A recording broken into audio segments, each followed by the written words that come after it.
And we're live. Welcome back, everybody. Back again. Poly.maximus, day 3, right? So the UTC time just is so difficult to even think about. So it was basically all day Saturday, all day Sunday, and now into all day Monday. What a ride. No brainer for some, end of the world for others. It's how you know you made the right strategy, right? Like if everyone unanimously was like, oh, this is great, rah, rah, rah. You're stupid if you don't do this. If everyone is doing that, it's like just take the other lane. Easy. So I'm quite pleased. Can you dig it? Can you guys hear the music?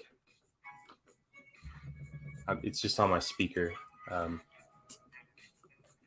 instead of the whole kit and caboodle with the brand music. Let's see what's going on in the chat. This hex FUD is ruining the Hedron poly party. No, it's not. What are you talking about?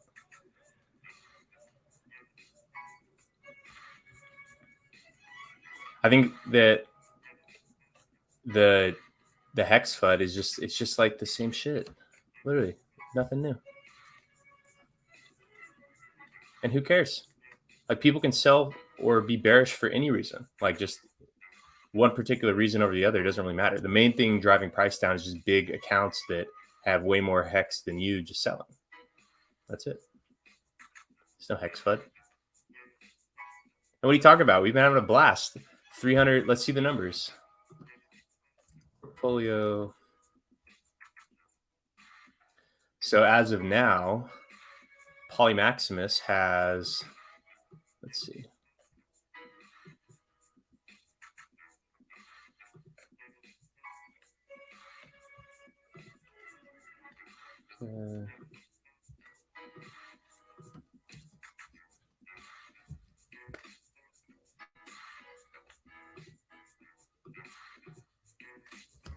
So as of now, Poly.maximus has, let's see.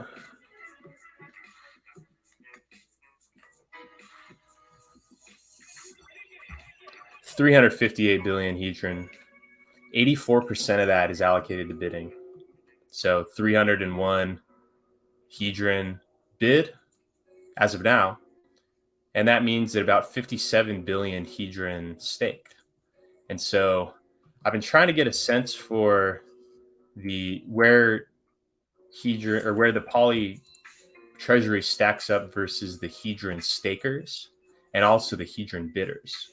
So it's kind of what we've been working on the last, just getting a sense of this information because the end goal is to deliver to the executor a effective dashboard that helps them identify stakes, identify competitors, just kind of see where it stacks up, just to, help them out as much as I can. So this is the number we're looking at, the stake amount at 57 billion hex or hedron available to stake simply. So no bidding with this, just simply staked. Let's see where that would stack us up against active stakers.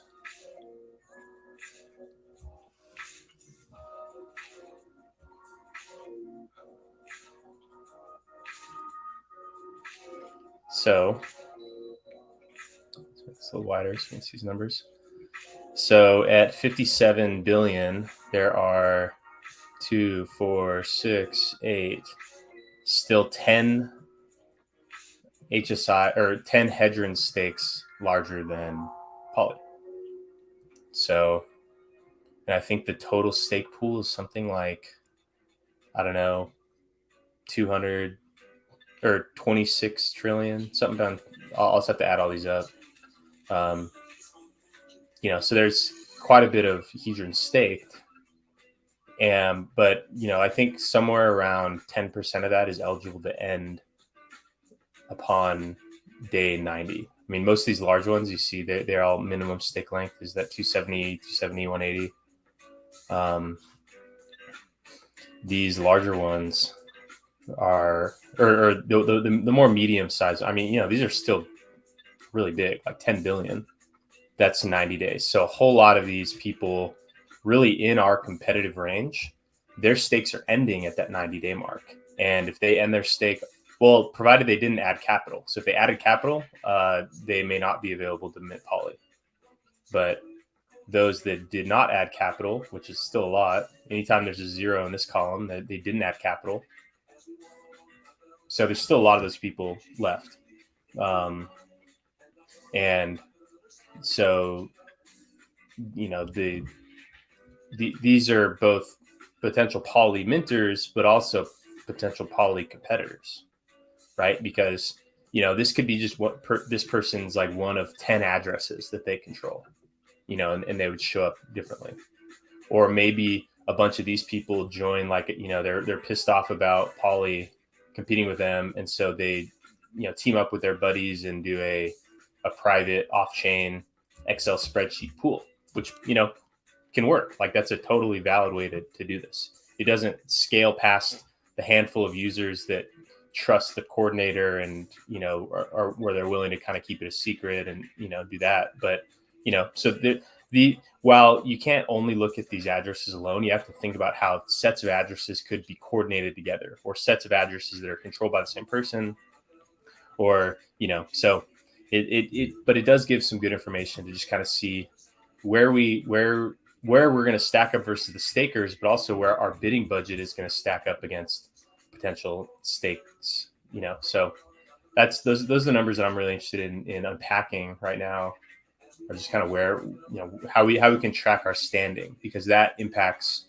the things that you should be putting into the suggestion box to the executor, right? Like, if we think that bidding is going to be way, way over competitive, then perhaps we, scale back or, slow down. Or if we think that there's, opportunity to just like snag units, you'd want to be suggesting to the executor, like, be willing to overpay just because it'll block out an entire section of competitors. So there's definitely a balance. And, so I'm trying to surface these numbers so that people, poly holders and water holders, when they're submitting ideas to the executor, that they can put it into context relative to, our competitive environment. Just give me more time to DCA. Yep, bear markets are the best markets. Yeah, I mean, that's kind of where it all begins, right? Super deal on hedron today. AO was up. Team on sale, everything on sale. Let's see how do I find it? I have an Anvil app. Let me pull it up and then I'll.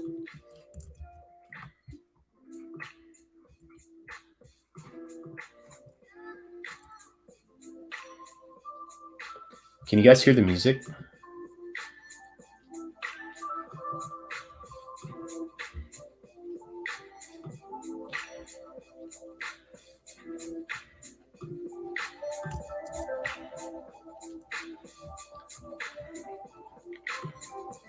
Okay, so this right here is just a simple, I just compiled all of our prices with the Nomics ticker.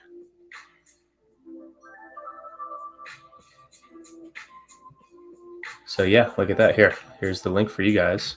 windyclevermonkey.anvil.app. I love their random names.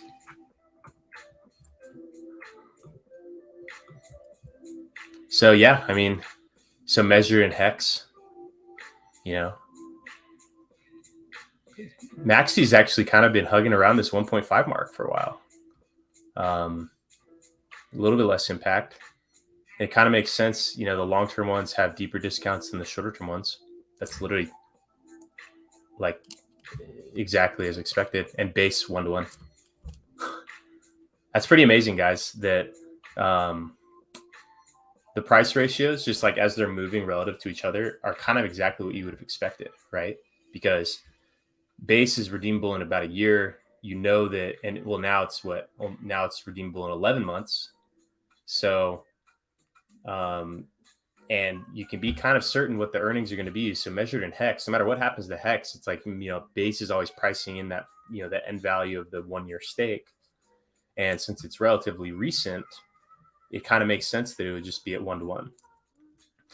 Whereas like, with Trio, it's like a little bit longer. And so there's a little bit more of a discount priced in, it's like when you hear in finance, people talk about discounting to the present. It's kind of what it means. And what's cool about looking at where Lucky and Deci are, these are Deci has way more supply than Lucky. But also Deci's earning at a higher rate than Lucky, because Lucky's longer pays better bonus is 140%.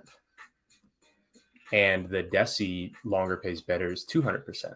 So, there's more future to price in with Deci, and it's earning over a longer period of time. And so that it kind of makes sense that there might be a discount here on Lucky, which is my favorite one, as you can tell by my hat.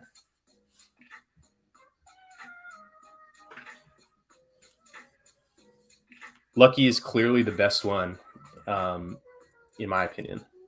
And so it's awesome that it's at that discount, but it makes sense, right? Because it's long enough away where it, like, it's not very certain how much it's going to be worth compared to base, but it's also not earning at the rate that Deci is. And, perhaps there's just generally more demand for that one. And so, it's that kind of explains, but they're still, kind of together all while the supply of Deci is much, much larger, and the earnings are higher. So it kind of makes sense how that balances out, and those are kind of equivalent right there. Maxi still in that 1.5 zone. So the earnings as of now are something like 1.2. Like when we let's look at the portfolio.maximus.cash site, where we can see these numbers.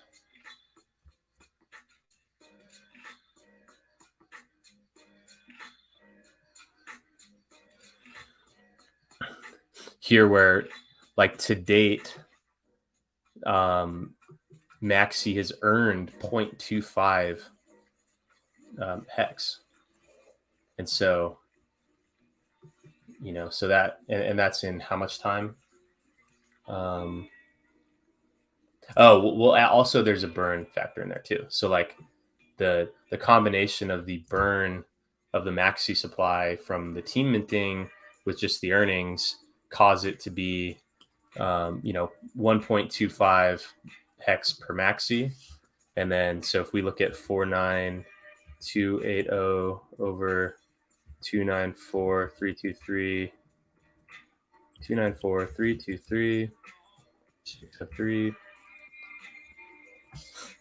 4928670.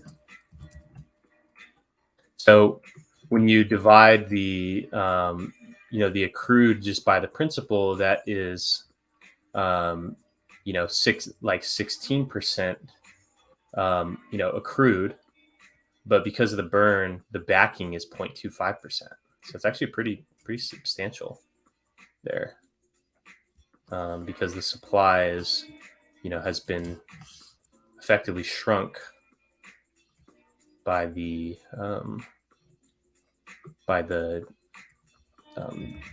burn.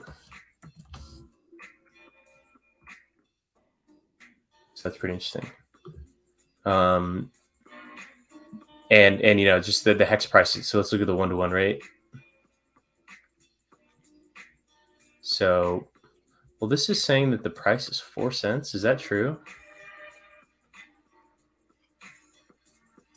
What is the hex price right now? Because I'm pulling, so I've been pulling from the Dex Screener API. So my price feeds may be off. Let's see.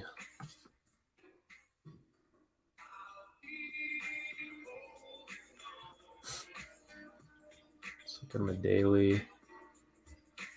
Yeah, it looks like my price feeds may be off. Let's see.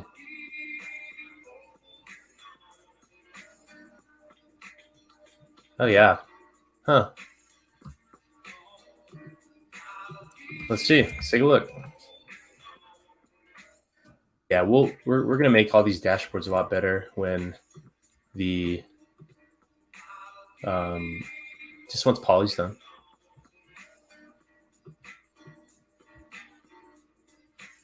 Let's see the DEX screener. So get prices, get the pairs.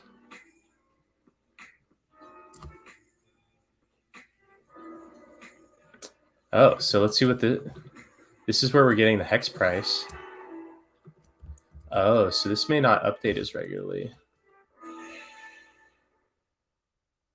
XUSD? No, okay, it should be right then. Are the DEX screener ratios off? Maybe DEX. Let's see. So it's not that. Because we called the get prices equals get prices. So get portfolio. Oh, maybe with my, let's hit run. Check out the background tasks. Maybe we have background tasks that are failing, that aren't updating the prices. Because they're right when you enter in your address, because it pulls them in real time. But also, I don't want to spend too much time on this. When in reality, why don't we share what, if you guys know Crispy Man with hexfire.io,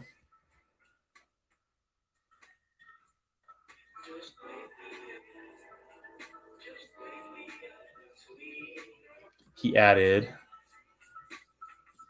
Maximus DAO to his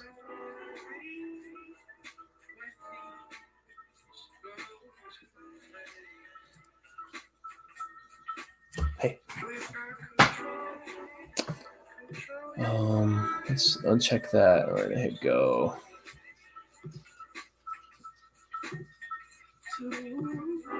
Here we go. So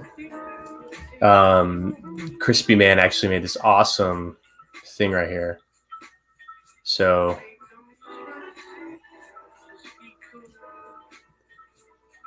which shows the current hex yield, current hex plus staked yield, current ROI, and here we go, 17% on Maximus.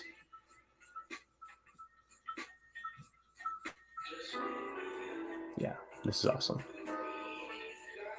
Treasury data. So here, yeah, you see there. So 294 versus 274 is the net, is the current supply. So Treasury hex value. Okay, so yeah, these are now accurate. Maybe a little bit delayed, but yeah. So this is the official or interim Maximus dashboard is this. And then I think if you paste in your address, you can still get the up-to-date information about the prices. But something about my DEX screener connection's not working. So we'll fix that soon. Hello, everybody. When last day to scoop into poly? The 14th. All day the 14th. Howdy, howdy, everybody.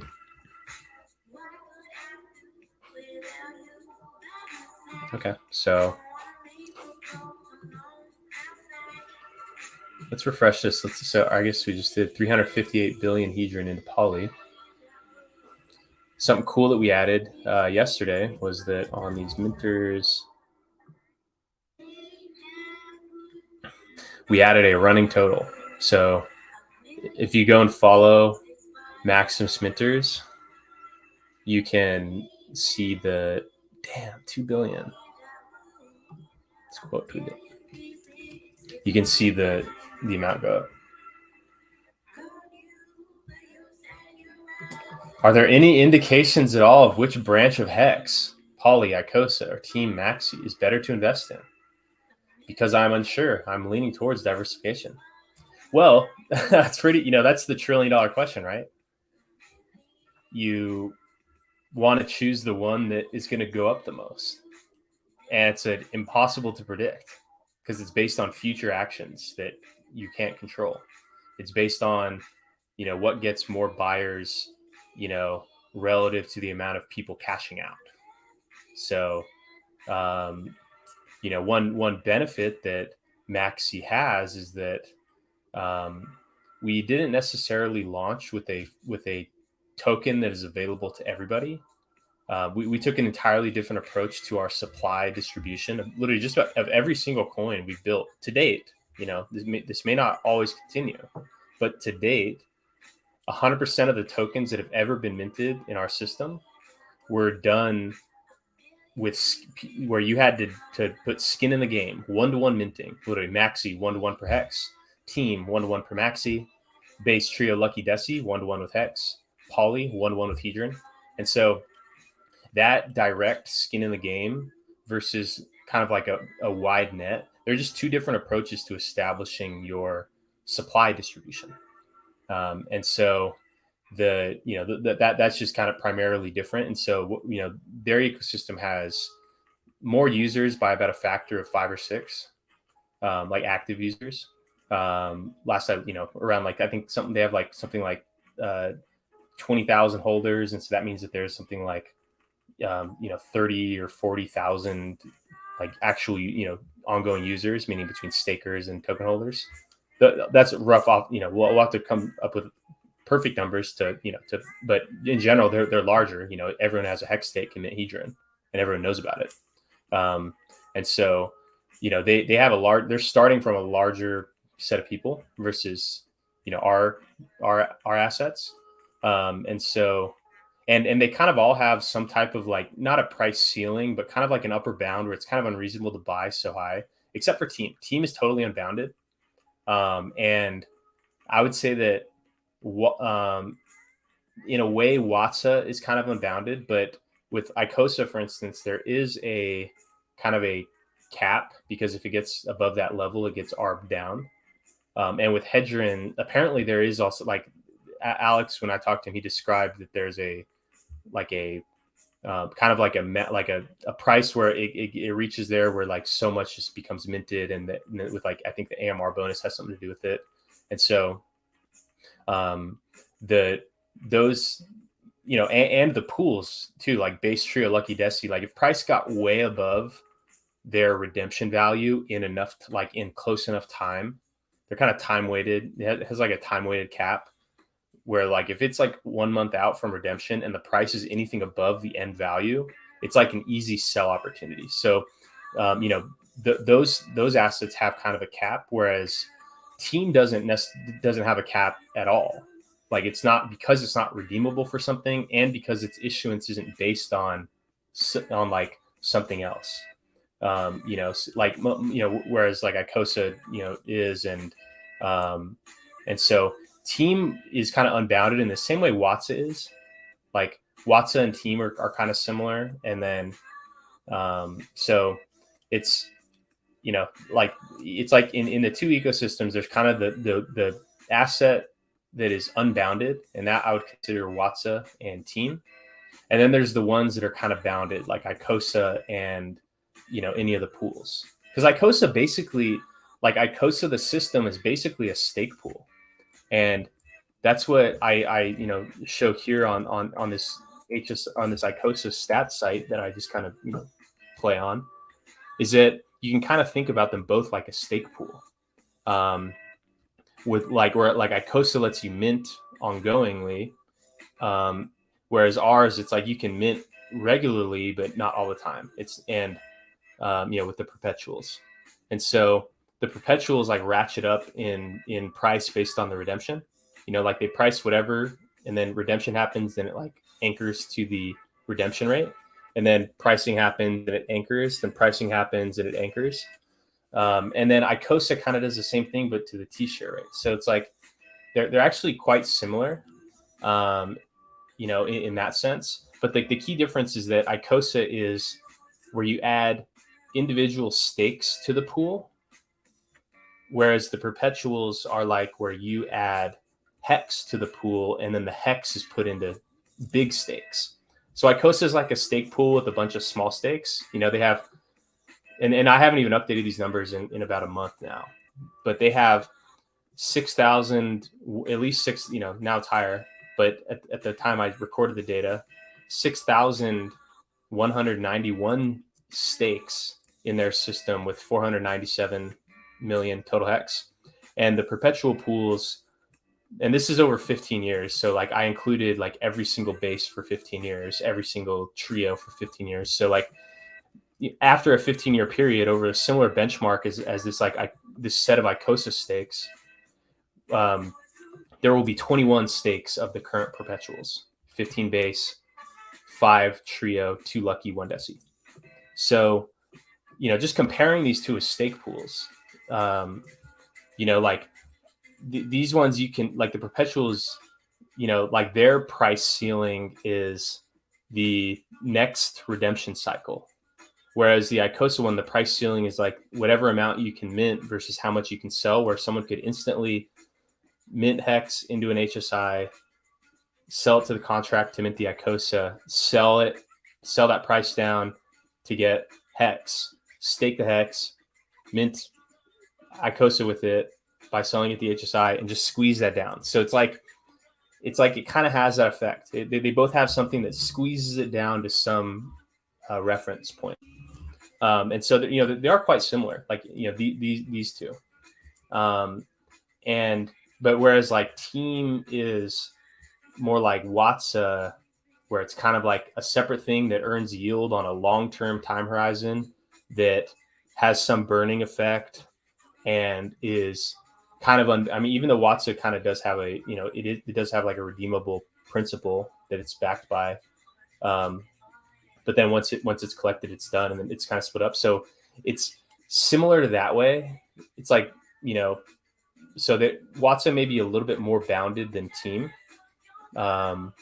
just because of the redemption model. Because you don't have to give up your team to redeem your yield. You just claim it. So that's like one key difference there. But from the unbounded ones, Team and Watts are similar. So it's kind of cool that there's kind of this similarity between the Team and perpetuals versus Watts and Icosa. It's a tough decision, right? Because these are both awesome things. These are incredible. This is remarkable. So they kind of have their own, different kind of core goals and values.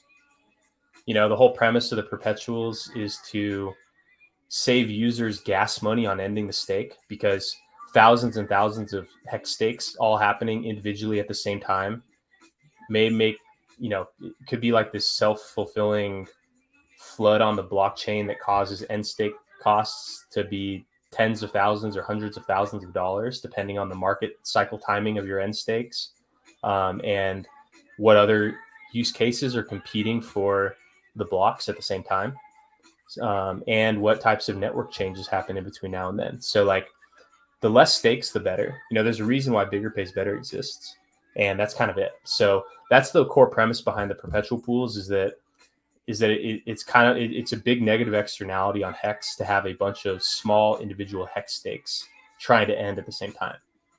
And so so that's like the core premise of this, whereas the core premise of Icosa really is to kickstart the Hedron auctions, because up until now there had only been 29 of these Hedron auctions, and the Hedron auctions are part of the thing that balances out the the constantly inflating Hedron supply as a result of the just stake minting, where it is getting more scarce now, just as like, but it'll especially get more scarce after 15 years, as soon as all of the stakes that had T-shares dating before April of 2020.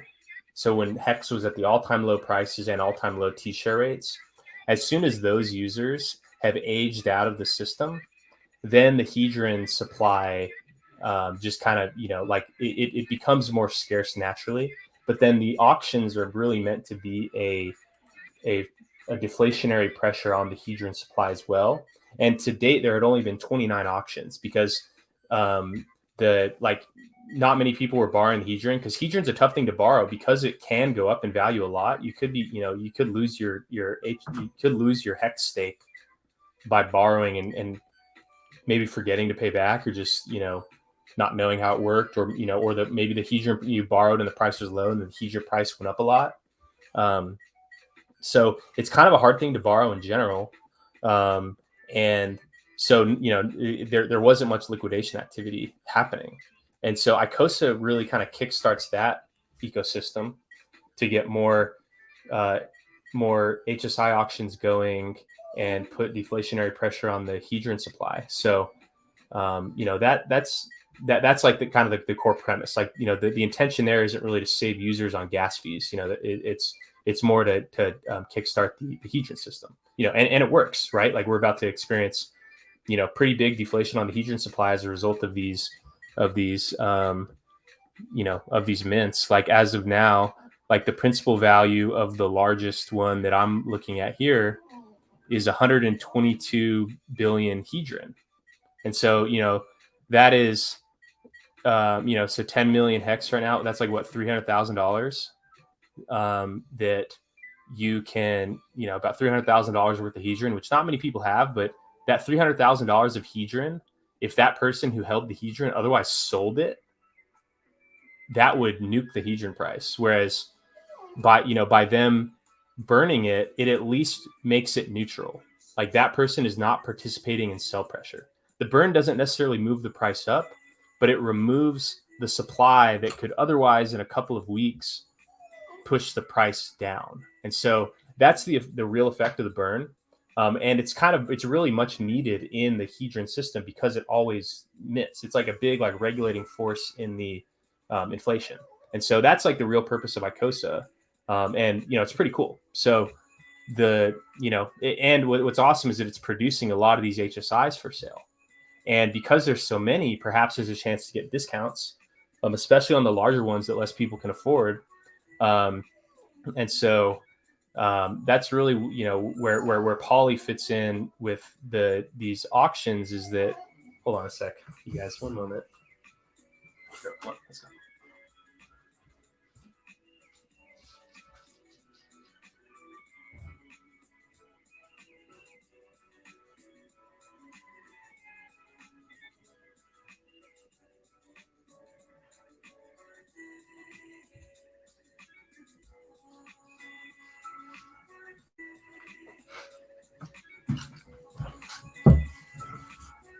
Yeah, so that poly, it allows people to compete with the people that want to hold these HSIs till redemption and not do the whole ICOSA thing, and build up a massive treasury of HSIs and a big hedron stake. That's where poly kind of fits in. So poly captures a lot of the upside that's created in this system, and also is competing for HSIs that potentially could be accessed at a discount, and then wrap those in an ERC20 token that is fully liquid and fully tradable at all times, so the market can price in the value of that treasury that is going to be building up hex, hedron, and ICOSA. So that's where poly kind of fits into that. Is that poly, it allows people access to this one, to a particular strategy in the ICOSA system that is very, very compelling. A big basket of hex stakes and a big HSI stake, or a big hedron stake as well. So it unlocks that it captures that portfolio composition in an ERC20 token, which is amazing. That's an amazing strategy. And two, what's great about it is that it's so uncrowded. Like 100% of the people are thinking, oh, HSI, ICOSA, rollback, like we'll just do this. Like everyone's just like, oh yeah, we'll like, that's us. But it's like everybody. No one's talking about a long-term HSI hoard and then an auto compounding hedron stake. Like that's poly. And so poly gives you, a portfolio composition that's not the crowded trade. Because if everyone is doing we're going to use hedron to buy the HSI, then we're going to sell the HSI back and get ICOSA. and then we're going to sell Icosa to get hedron, and then we're going to use the hedron to buy HSIs. Since they're all trying to do that, then it's going to work out. 80% of the gains are going to go to 20% of users, and so it's just like you want to be in that 20% of the users, and but in general, it's a crowded trade, and so the one where the hex stakes are bundled by poly, and the hedron staking is what we're doing. That strategy is not impacted by seasonal dips in Icosa price that happen as a result of people participating in that roll forward strategy, combined with just like this massive swath of, because if this is the hedron stakers, the Icosa one is, it's probably got similar, distribution. We haven't unpacked the Icosa stakers, but there's probably, there's a ton of these people, and because of the minimum stake length, it's based on their size relative to the crowd. We're going to be seeing a lot of these stakes coming out over the year. So as soon as that like first wave of like end stakes are available to come out without penalty, that'll be when we can get a good sense of the actual like net Icosa supply to benchmark these standings against. But yeah, so that's kind of the difference between the poly strategy versus kind of this like the Icosa rollover strategy that everyone just unanimously agrees is the right thing. And so that's it. That's why it makes sense that that the Icosa crowd gets pretty upset when we talk about this, because like if they're all committed, both with like socially committed and also maybe financially committed to a particular strategy execution, then here we are just like, oh well, since you guys all think that's going to happen unanimously, that means it's probably not going to happen like that, and so we're going to take this other strategy that is adjacent to it. Like we're not gonna, like we're really putting it out there. We should be doing this in private. I wish we could do this via Tornado Cash or something, but and maybe at some point we could. But if we were to do the but since we're doing this, we're declaring that we're doing a HSI accumulation strategy combined with a long-term hedron staking strategy in which we're adding capital to the hedron stake. Like we're just saying that's our strategy, that's our Icosa strategy, and that's probably why people are so upset, because like they've all been convinced, that the Icosa roll forward strategy is like the best one ever. And then here we are like, oh, well, we think this other strategy is good too. And some people get really offended by that. But, we need to be sympathetic, because you never know what people are going through. So, and it's all just words too. Like there's no like personal, no one should ever take anything in crypto debate personally. They're just words, and it's all part of the game, like that level of persuasion and like that that posturing and the promotional aspect. It's like the battlefield of ideas and narrative. So all that happens, and it is all in love. Thanks for the stream. Real life calling. Oh yeah, I know how that goes. I ask myself that question every day. Yeah, it's impossible to predict, but at least the thing is that at least we all get to experience it revealing itself together. That's pretty magical. What happens to the early ended HSI stakes in poly? They aren't able to early end. They end when they're scheduled. Oh, so okay, early ended. So if there are more, so the contract here, look, I'll show you here. So there's a variable that's called latest stake end day. Currently it's 0 because there's nothing there yet. So latest stake end day is the it's the the last, like every time a stake gets processed by the contract, it saves when the latest stake ends. So there's like a final date. There's like there's a cutoff date where it can no longer accept new HSIs, and that's to determine what this last stake end day is. So as the bidding happens, and especially once the bidding ends, that's when it becomes clear when this latest stake end day is. At maximum, it can be 5,555 days after the 15th of this month. So the maximum it could be is 15 years. But what if it only got like 1 year long HSIs? It could be all in that time frame. So you never know.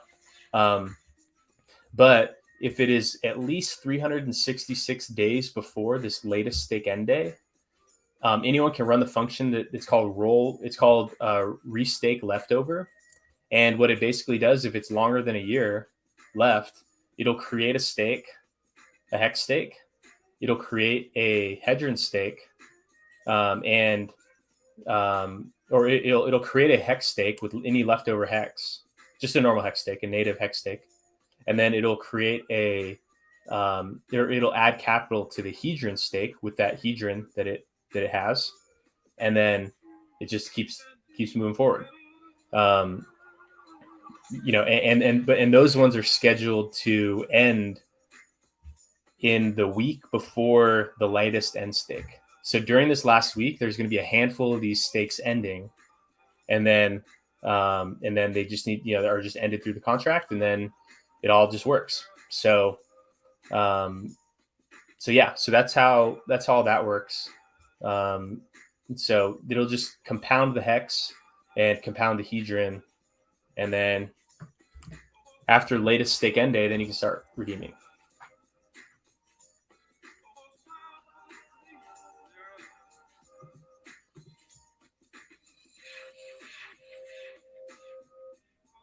To calculate the payout per T share from the hex contract would be inflation, global stake penalties today divided by 2, global stake shares total, where globals is a contract fund. Yep, that's inflation. So that's the total payout. Yeah.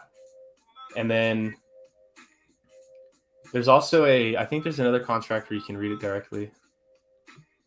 Or another way to just read it. Look at this. Might be easier than reading it directly from the depending on how you're doing it. You can look at let's look at the hex contract.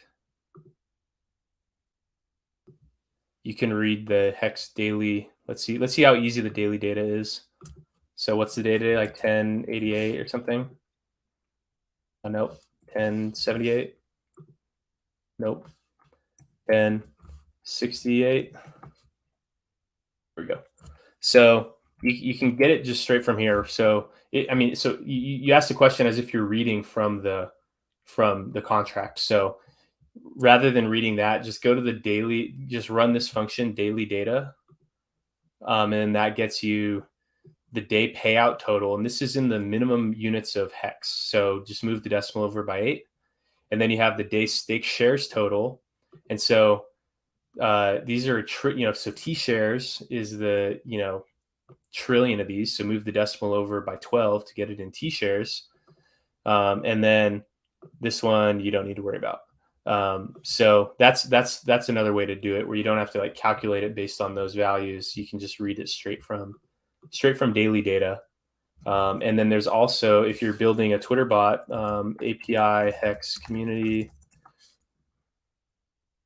there's a handful of these API endpoints that you can hit. So what you're asking for is share information. Well, that's shares and share rate. Let's just look up staking information. Yeah, here we go. So yeah, this link right here, WM, this may just have what you're looking for. So no need to calculate that on your own. These APIs are pretty reliable, especially for a Twitter bot. Nice, dude. Yeah, you can get, so latest day payout total. So then that's the payout per share. So 1, 2, 3, 1, 2, 3, 9, 12. Okay, and then what's interesting about this is that because of how it's like you think in T shares, but then so that's 8 to the 12, and then the hex contract measures itself um, in the it measures itself in 10 to the 8 units. That difference between 10 to the 12 and 10 to the 8 means that you need to move the decimal. This is what you need to basically divide this number by like 10,000 effectively. You have to add another like 4 decimals to account for that 10 to the 8 decimals and the 10 to the 12 decimals, which is trillion in T shares, in terms of what you think about, but so like the day payout total is you just have to, there's like an extra 10,000 that you have to kind of bake into there. So just keep the decimal units in mind. It should come out to like 6 point something hex per T share. And then, so in terms of hearts per share, it's something else. So, but just scaled by the decimal places. JL says water. Oh yeah, I mean, we didn't even talk about water. Let's see what the water budget is. So for those new to the show, water is a sister token of poly.maximus. So as you know, the bidding on HSIs done by Poly is done through an address called the executor. The executor is a mystery. It is the address that Poly minters, by participating, have delegated their bidding to. Their bidding strategy has been delegated to the executor. The executor is an external appointed volunteer. They get no Poly. They get no nothing. They actually they had since paid, their own expenses to do various things to be the executor. But they that's totally volunteer. So, and you should not even expect the executor to perform very well, right? That is one of the primary risks of Poly, is that perhaps the executor, fat fingers the keyboard and bids on the smallest HSI and bids the entire treasury on the smallest HSI. That happens, then the treasury value is going to be quite small. And so, the value could go down. But the maximum risk of the executor really is this HSI bidding budget. So if the executor had doomsday performance, like true doomsday, like what I just described, where they bid 100% of the budget on the tiniest HSI available, basically just nuke the whole account. If they were to do that, the maximum downside is only 84%. Crypto prices go down 84% all the time. So, but that's measured in hedron, because this leftover, the 16% that's left over is simply staked. And then, so after, when the stake is eligible to end, then, you get back the hedron and whatever it yielded. So like the minimum hedron redemption value is 100% minus this budget. So it's kind of cool that Poly, in a way, has that, kind of has not a price floor, because price can be anything, because price is supply and demand, but it has a redemption floor of at least the amount there. So it's kind of cool that Poly kind of has that like minimum. Everything else has a maximum. This has a minimum. So that's an interesting dynamic alone. So, you should have no expectations of the performance of the executor. It could absolutely way underperform, or it could do nothing. If it does nothing, then 100% is just simply staked in hedron. And then your Poly is just backed by the hedron in the stake plus the ICOSA it earns. So the executor could choose to do that too. Like there's nothing forcing the executor to make any bids. What if the executor thought that hedron is going to the moon, and then it just, made the decision based on the how the bids were going to simply not bid, and then basically just convert it into a big hedron stake with no HSIs. Like, it absolutely could do that. The executor's strategy is an entire mystery, and the way to interface with the executor is to use the suggestion box in the poly.maximus dApp, which lets poly holders who minted poly, and also water holders who donated ETH to the bucket for to help reimburse them for the gas fees and other costs that may be associated with being the executor. This is a totally voluntary donation, and it's just a symbolic token. It's not backed by anything, not redeemable for anything. It's just just a shit coin. Literally, it's just a token. Does nothing. No staking.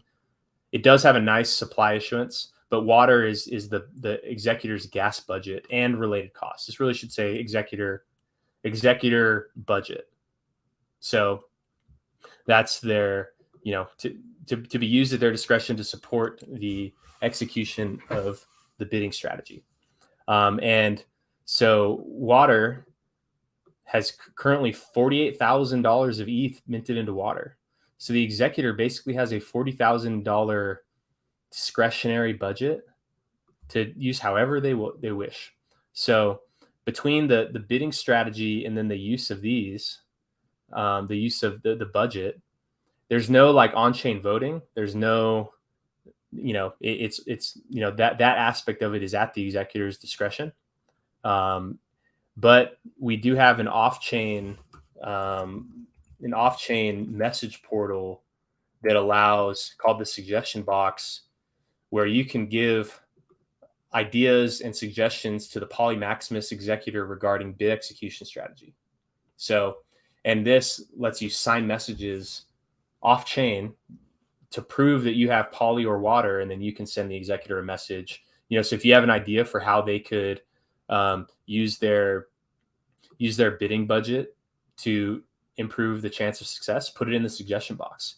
If you have a list of HSIs that you think are going to be good targets, and you have price targets for those HSIs, drop them in the suggestion box. So that's kind of like the governance mechanism of poly, is that there is a secret, mysterious, unknown executor who acts on their own accord on behalf of poly.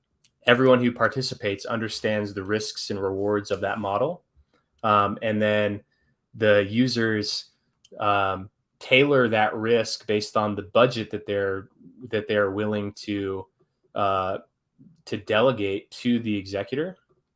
And then also, if they choose to help cover the executor's costs, whether those are gas fees, or other related costs, they can, just simply suggest off-chain, offline, and persuade the executor that they have a good idea. So we kind of have this blended off-chain, on-chain model. And I believe that the risk profile of this exact model is perfect. There's like limited downside risk. There's limited existential risk. And the benefits that it achieves from that are huge. So I'm quite proud of this governance model of poly, because it's very easy. Users don't have to do anything. The default method is just do nothing. The more advanced user, okay, drop a note to the executor saying, okay, look at these HSIs coming up. They've got this bonus, they've got this, that, and the other. I think this should be valued at this many hedron. So users can drop messages there. And then if you have water, perhaps the executor might take you more seriously, because if you donated to help cover the gas fees and donate to the executor, perhaps the executor feels as if you have more skin in the game and you're more serious. And so maybe so the executor can kind of weigh out the information it's receiving from poly and water holders based on those users' balances. So it's like a really effective way to allow and ensure that the poly holders are responsible for the success of poly, and it does it in a way that is cryptographically secure, because while we're not logging these suggestions, that interaction on chain, the executor can prove that a particular address with a particular poly or water balance put forth a message. through the signature scheme. So I'm really I think this is awesome, but it also this part does not impact price at all. Like the things that impact price are supply and demand. Like this is like a nice fundamental aspect of it, but at the end of the day, the supply, the price, and is based on supply and demand, which is actually mainly based on the hex price. That's kind of how what it all boils down to is basically the hex price. So that's a good horse to latch yourself onto coming out of a bear market. So overall, I think Poly is quite awesome. He says no sound. I hope not. Doesn't look like it. Poly will be the splash heard across the world. Could be. Sound is fine. Can't hear you, bro. Okay, it's back. Hex Vision Public AP. Oh, yeah. I said that. Perfect. Thank you so much. Sun 2 cent hex, sub 2 cent hex right now. Is that the case? Or are you calling for that?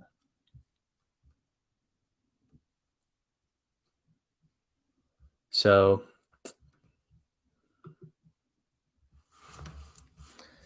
just added the total Poly treasury amount to the Twitter. Yep.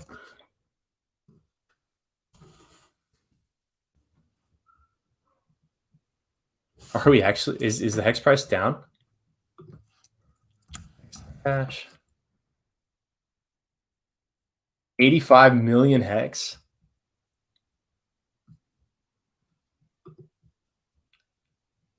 Oh wow! Look at that. Okay, this is V1. Let's look at the V2. Damn it! And I'm on stream and nowhere near where I can take action.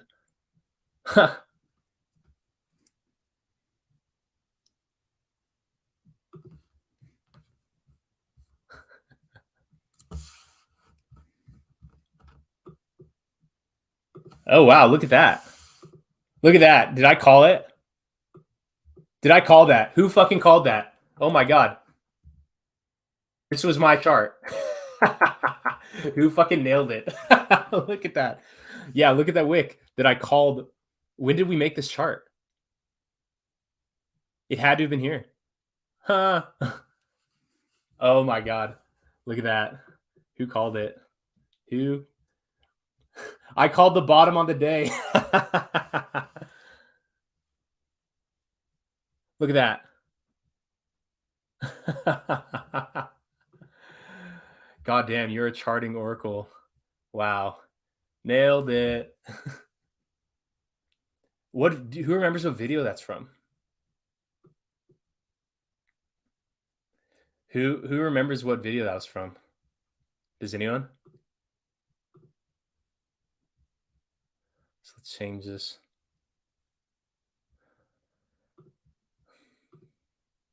Nailed it.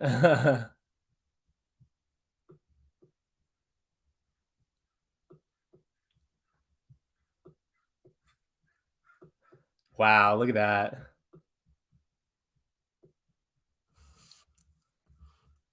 Let's see how many more of these we can fit in view. Okay, there we go.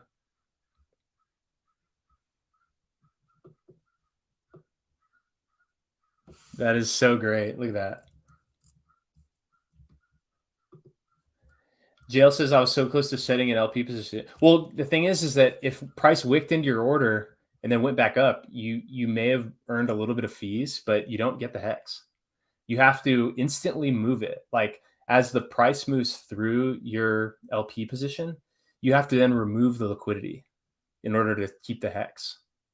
So like a lot of people, they may have LP positions here, but unless they removed them, they don't have it. So keep that in mind. That's awesome though. Look at that. Nailed it. That's I wonder what day that came from. Single-sided, yes. So when it moves through, it becomes double-sided. Do you get what I mean? It's like you put in USDC and then at this level, which really means it's at like a wave of levels. When the price wicks down say midway through. So price goes down here. So your USDC here was bought for hex. Now the price is here. So now your liquidity position has USDC, or now has hex up here and still has USDC here. Now your single sided position is now double sided. And so you need to remove your USDC from that liquidity position, or you need to remove your hex from the liquidity position, and then you still have your USDC in here. But if price wicks down and then comes back up, your liquidity position is now all in USDC. So like as the price moves through your position, you need to remove, so like it moves through, you remove, moves through, remove, moves through, remove, or else when it wicks back up, it just like, you see what I mean?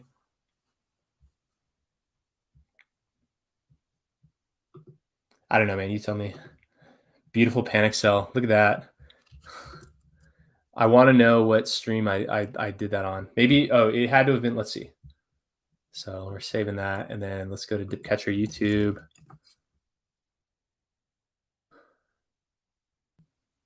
It had to have been, is the hex bottom in or something?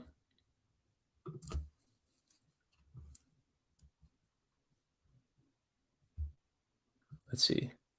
Wasn't on those.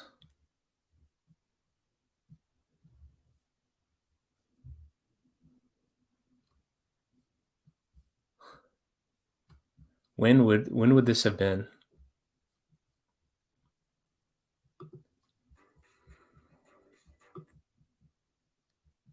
Okay, no, it had to have been before this because I didn't have that on my chart.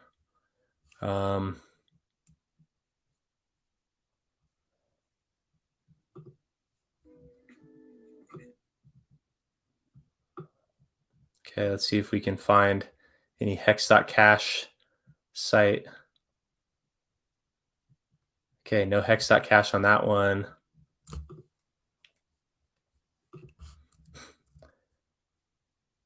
Can someone help me find this?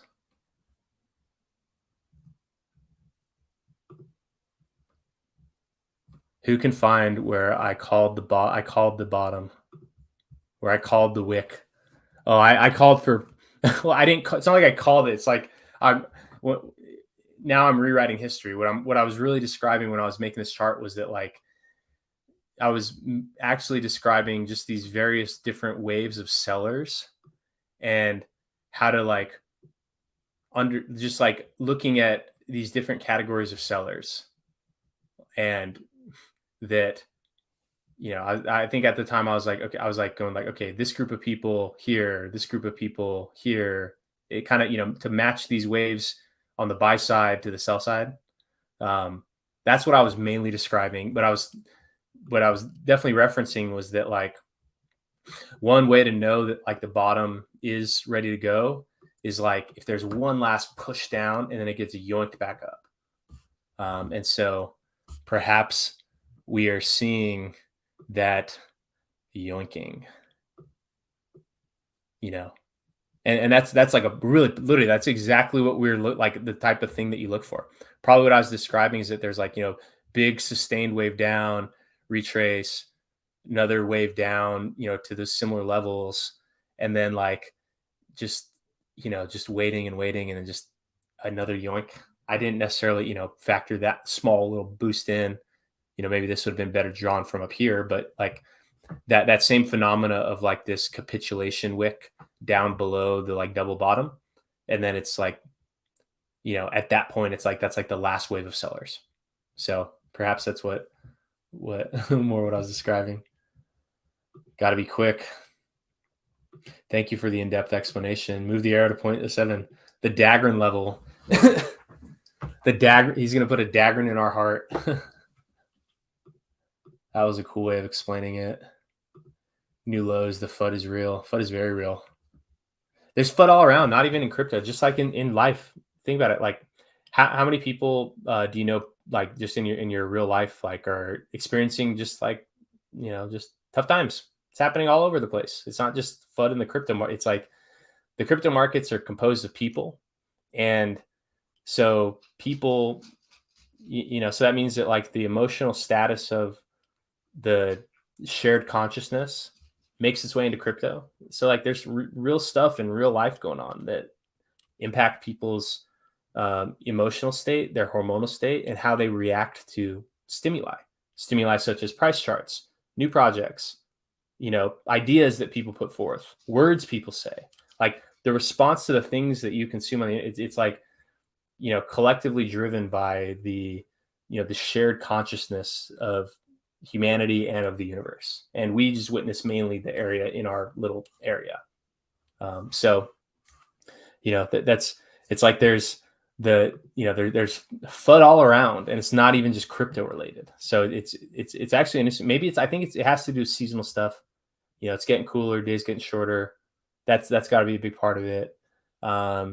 There's prices are expensive all over the place for things in real life, but then crypto prices are not expensive, so it's like even elevated there. um just the blues, but we shall persist, and we're gonna keep rocking it. Solo says, let's get it. Nice shades, thanks dude. Where are we at on the market chart of emotions? The market, let's look at it. What's that called? Wall Street cheat sheet. Let's see. I'll tell you where I'm at, and then I'll tell you where everyone's at.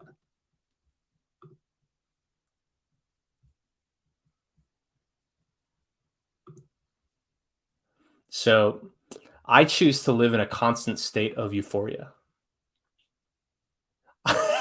Okay, I don't say that. I never say I am a genius. I will never say that, because I'm really not. Nowhere close. I think I can be effective in certain settings, but in no way I don't use the word genius. I describe other things and people as genius, but I will never personally, haven't even ever thought that once. Doesn't even cross my mind to consider myself as genius. We're all going to be rich. I don't even say that either. I say some of us are going to be rich. Like how I commonly talk about how like there's like the thing that everyone does, and there's a thing that the high performers do.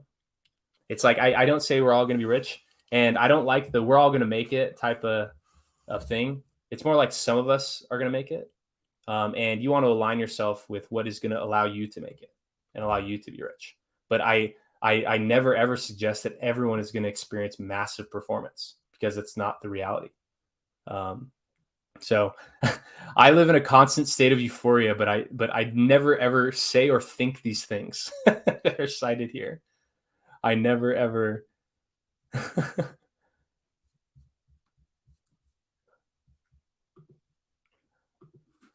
Never in my life do I say that, but I do live in a constant state of euphoria.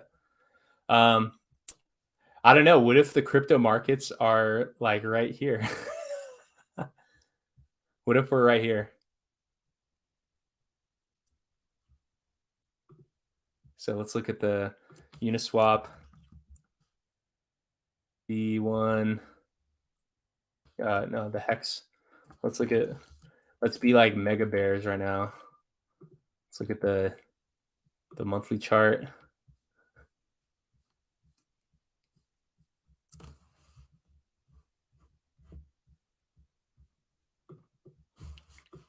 What if we're at like that, and then we have the Wall Street cheat sheet? So it's like it, kind of went up, went up from nothing, slowed down a little bit, crazy boom, huge sell off here. What if that? Let's see if we can make an image. We're gonna be mega bears right now. Compare that to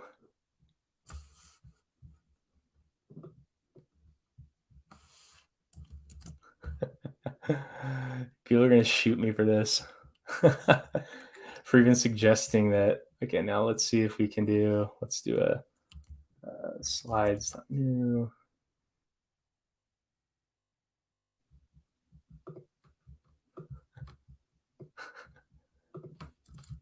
So we're gonna drag.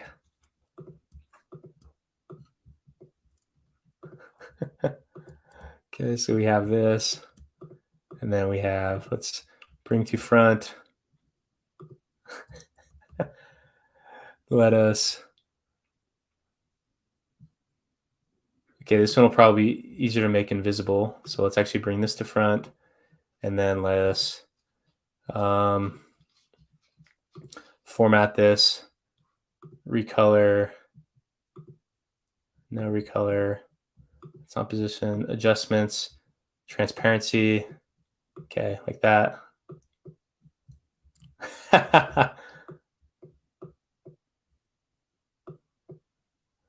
Okay, so we might need to extend this out, or maybe just shrink this down.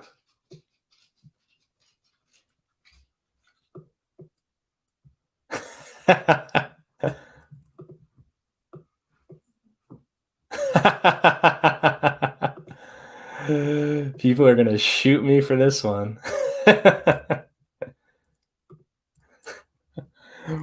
Could it be? Could it be?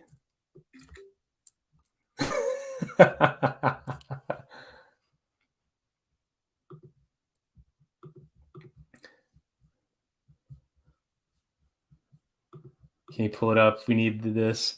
We have so many non-believers in Hex. So many day 33 whales dump their entire wallets and moving on. It's too much, man. It's not too much at all. I lost it all and didn't buy. I want one liquid Hex T-share, but don't want FOMO. Dude, just okay. If you're only going for one T-share, then just buy Lucky. Easy, dude. Easy choice. Truly easy choice. It's good as liquid. So, or one T-share of bait. I mean, or just buy. Oh, so you mean 25,000 Hex is what you're saying? Daggern says he's in between denial and panic. Adam, this is how it goes.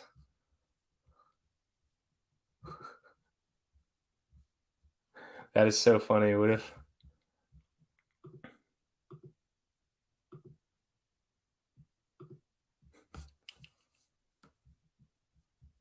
you want these players out at the lows?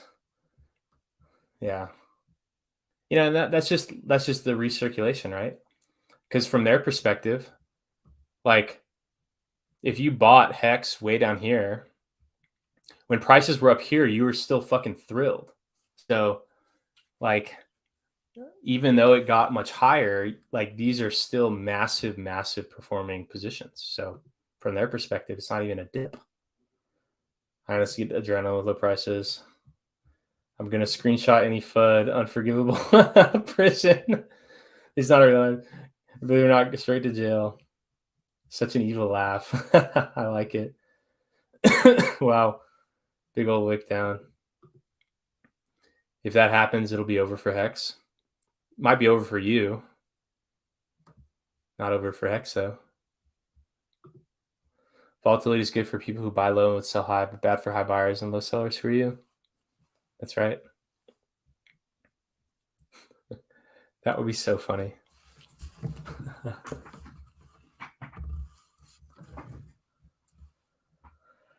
But also, why don't we take another approach?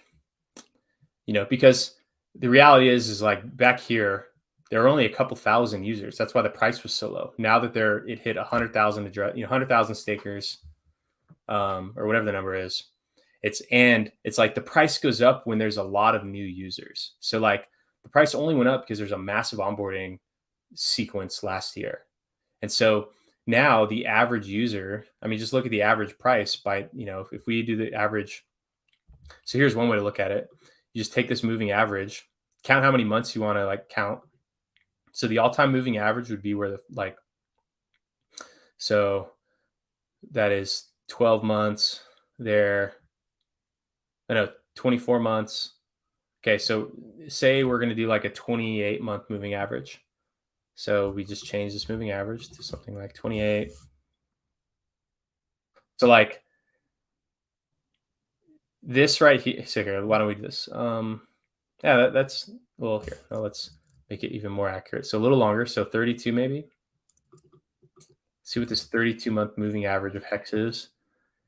30. We can afford to do even more. So 30. Well, we're almost set. So we're actually 1 month away. So why don't we just do 30? Let's see if 36 works. Yeah. So it's 36-month moving average. This is the average price across all the periods. So the average hexagon is down like on a per time basis. But it's not quite the case because it's like if you bought at these lows, it's like you get most of the supply. But like based on the time, if you had dollar cost averaged into hex every single month across all time, your um, your value would be about 7.5 cents compared to the 3.2 cents that we're experiencing right now. So the average hexagon is down 50%. So that is also like, it's not like that would be over for hex if price went down that low, because if price did go down that low, it's it's like that average buyer, that moves down low, and then maybe the average buyer is up here, and then the average low, if it would be pretty shocking for it to get that low, but that's over a long period of time. So that's for everybody. But also if you just segment this to be in the last, okay, so this 36 week moving average, here, let's change this to 50. So 52. So at 36 weeks is just under a year. So why don't we just change this to the last year moving average? That last year moving average, that user is down by from about 12 cents to 3. So they're down like 75%.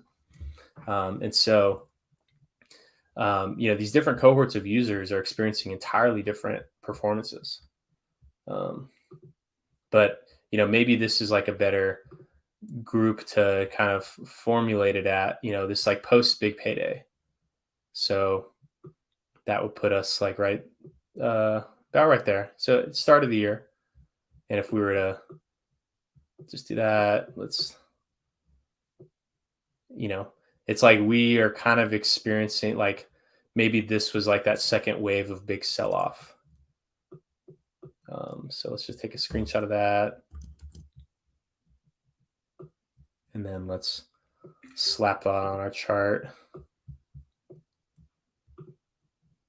Order, send to back. And then, let's do this.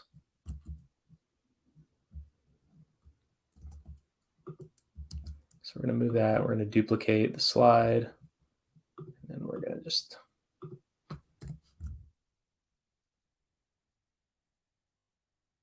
Okay. And then now let's adjust this.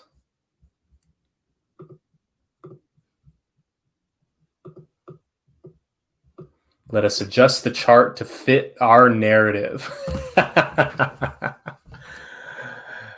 And in this, like when you look at it from this perspective, it's actually like spot on. Like it's really spot on. Look at that.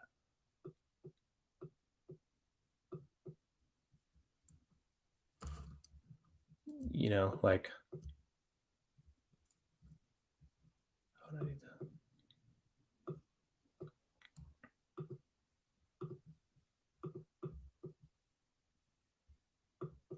you see how that goes.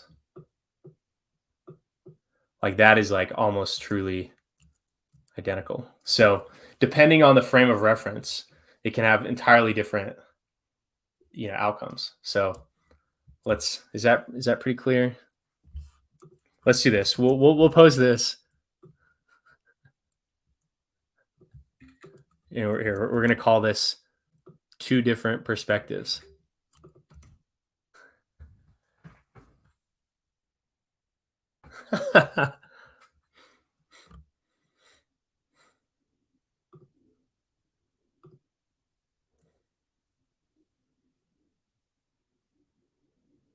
Let's see.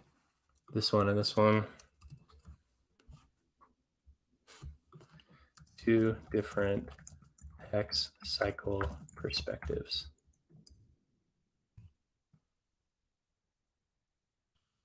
Which one do you believe?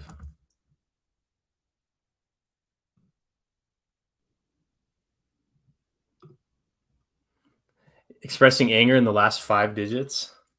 Oh God, I didn't even look at the last 5 digits. Sexy as fuck, dad. F dad. Sexy. Oh my god, we're a sexy as fuck dad. Oh my god. Sexy AF. Wow. Oh wow. Wow, I hadn't even seen. Wow, I hadn't even put that together. Sexy AF dad. 6EF.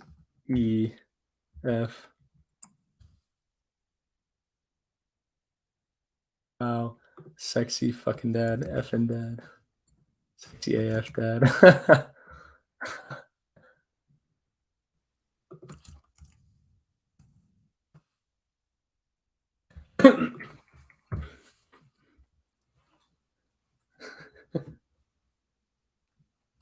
That is so funny.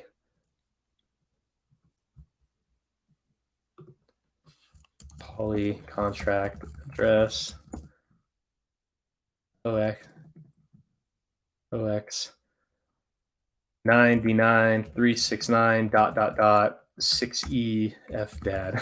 That is so cool. It's amazing. Say it aloud. Say it aloud. 99 369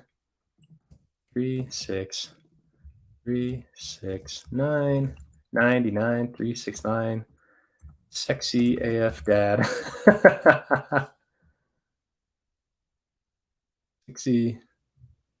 sexy AF. Sexy AF. Sexy AF dad.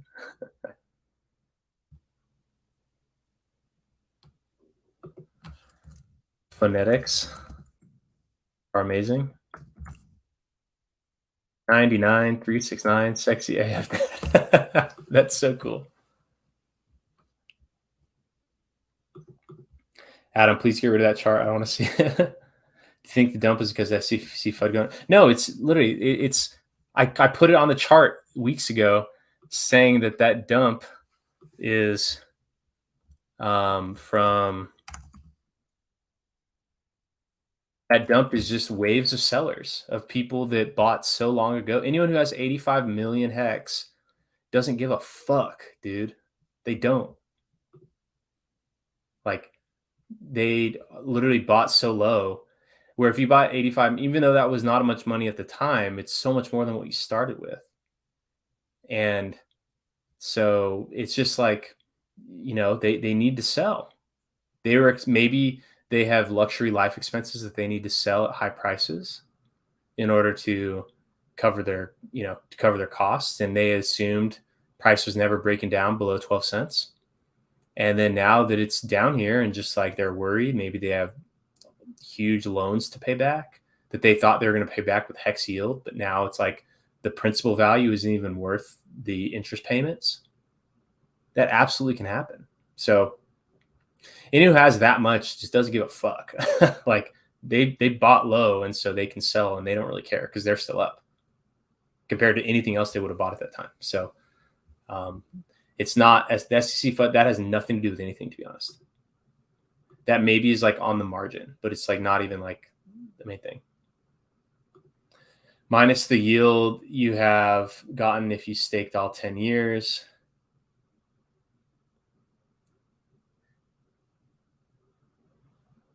Yeah. So everyone should like the video, subscribe. Do this.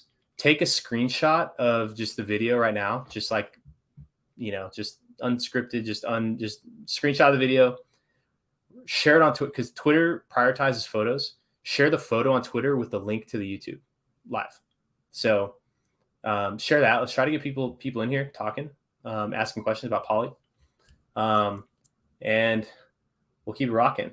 Dagger says, I just realized we dumped because your outrage glasses. Yeah, my outrage glasses that I wear because they're like the darkest ones. And so I do feel a big difference in my sleep quality if I block out a lot of the computer light. Yeah, I should buy some real blue light canceling glasses, but I do like these shades. It's pretty funny. They were one of my wife's friends gave them to her for our wedding. Not at our wedding, but just like for the events and stuff. I think no, it was for her bachelor party or something. I bought high and hollow low so far and never sell. Hex only buy right now. It's not fun since all their Hex owners are dumping. Yeah, I mean it's their coins, their choice. You could be dumping too. You could be competing for that USDC liquidity. It's all in the game. I wonder how many retired Hexicans come retired because it's bear market. I'd always joke, and I don't know if this is actually a realistic scenario. And I heard it from like back in the 27 ICO days, or it was during the 2018 bear market. And maybe the people that live in Puerto Rico can answer the question. But I heard someone say that the 2018 bear market was going to be over when all of the people that had moved to Puerto Rico to capture their capital gains moved back to the US to capture their capital losses. That's the bear market is over indicator that I had heard from 2018. So anyone who lives in Puerto Rico or knows about that situation, let me know if that's actually a real thing or if that's not. But that was the joke that I had heard years ago. So maybe that's actually the true end of the bear market, is when someone that moves to Puerto Rico in preparation for capital gains moves back to the US to capture their capital losses. So again, that may not even be real. That was a joke I read on Twitter 4 years ago. So someone let me know. Does anyone know why Hex Crypto, the one RH runs Twitter, hasn't posted in 10 months? Wow, I didn't even know that. Holy shit. Probably because, he's focused on Pulse Chain, right? And that's, and maybe he's decided, also like just kind of like channel. There's some like channel fatigue. You can only follow so many things. So like we kind of do that with with Maximus, we have 8 tokens, but we have one real channel on Telegram. Maybe it's different for Twitter, but you're right. I hadn't even thought of that. I didn't realize that because I hadn't even looked. Holy shit. That's funny. I wonder what would be different if that was the case. But that's his choice. His channel, his choice. Rocking those shades. My daughter has the same pair. That's awesome. She knows what's going on. You are correct about emotions and bought so low that walking out right now is a huge W. Yeah. And you know what that is. Powerpuff Girl glasses. Yeah, I'm a Powerpuff boy. All love, then proceeds to map out the most bearish scenario. Yeah, I mean, that's because I love you so much. LMAO Porto analysis. Shouldn't someone take over the Twitter account? Maybe Hexo can run it. I mean, he wants to stop social media in like 500 days. So honestly, Gold Key should manage Hex Crypto Twitter.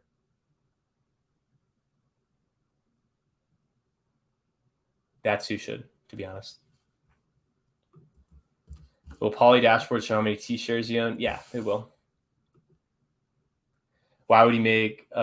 Yeah, that's something. It's just a joke that I'd heard in 2018. I don't know. So if you made enough money to move to Puerto Rico, paying 0% capital gains is a powerful tool to continue building. Yeah, I know, but what I'm suggesting is that like the budget you had for your move to Puerto Rico wasn't enough, and in that time, as you were trying to continue building your wealth, instead you experienced capital losses that perhaps you could make use of if you were in the U.S. That was the premise. Not was it like basically people that just that as a subgroup of users as like the group to look at in the analysis of like what is like a real bottom. Is it just people in what it captures is people just in a financial predicament and like honing in on a particular category of that users to make that analysis on. But I don't know the Puerto Rico rules and the dynamics, and if you could even benefit from moving back to the U.S. for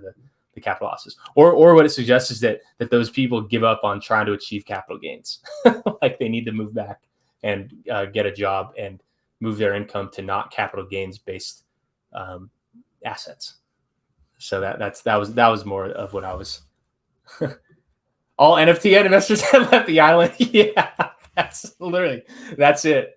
And literally that's hilarious. That's an even more narrow group to analyze. And there's a lot of information in like these very particular narrow groups. I agree. Golki's awesome. Yeah, he's I think he's the only one that actually real. I mean, I don't know. I'm not gonna say that. There's a ton of people that really shill hex, and you know and also like he he's down to just fucking pop shit off. So it's like maybe that's like a good on brand, and he kind of looks like Richard. Let's see if we can find a so Tonto Nomini Gold K3Y _ Richard.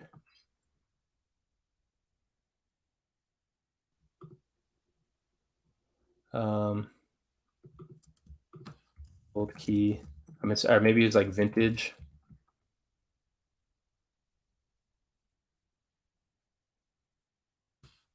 Old. Young. Look at that. gold cheese. Young RH.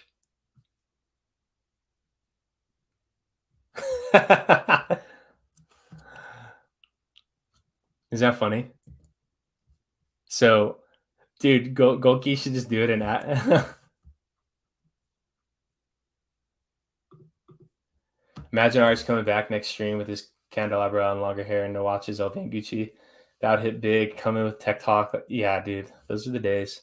But also, I'm kind of, it's in a way, it's good that it's not because it's like that was magic at the time. It's basically impossible to recreate. Like that was like pure raw magic, and I kind of like the scarcity to it. Like the people that were there to experience that live, they had a massive advantage, and so that's kind of a cool thing that it's like there's this moment of time where Richard would just broadcast his ideas in his mind to the world, and the people that tuned in at that moment experienced massive performance. That's amazing, and it's actually and it's okay that it's like he doesn't owe anyone a stream, like he can and should do only what he wants ever, and if he doesn't want to be doing that, he doesn't want to be doing it, and so like and he doesn't need to. So that was and also because that I think is part of the legacy that that he is kind of left, is that that by doing that over that period of time, that inspired like a whole new crop of people to kind of do that. It's like, look at me here. It's like I see how that was a critical piece of Hex's success, and that's why I've been trying to make more of an effort to do provide a similar experience, but with my own twist, with my own narrative, with my own ideas and way of going about it, and from my own perspective. And so that's what I try to deliver here, and because it's definitely inspirational, and it's like a blueprint of success. If you want to succeed, look at what people that have succeeded do, and focus on answering questions, providing value, putting yourself out there, open-ended thought, like not too much structure or scripting, just being yourself and connecting with people. So I think that it's okay that he doesn't, and while I always love a good art stream. Resemblance is uncanny. I know.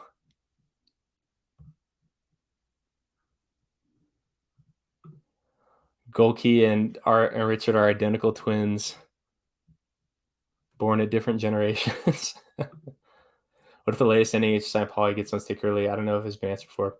So it can't. They can only end when they're done. I miss Richard's old stream so bad, man. These speaking today. Oh yeah, that was how I first was really learning about crypto. He'd answer all my questions with serious effort. Yep, nicely put. So let's talk about Poly. So something I wanted to do. Someone had made a. Let's just look to see what videos people are making. Poly.maximus. Poly.maximus. What kind of fucked up anime are we gonna? So, oh wait, that's one that we made.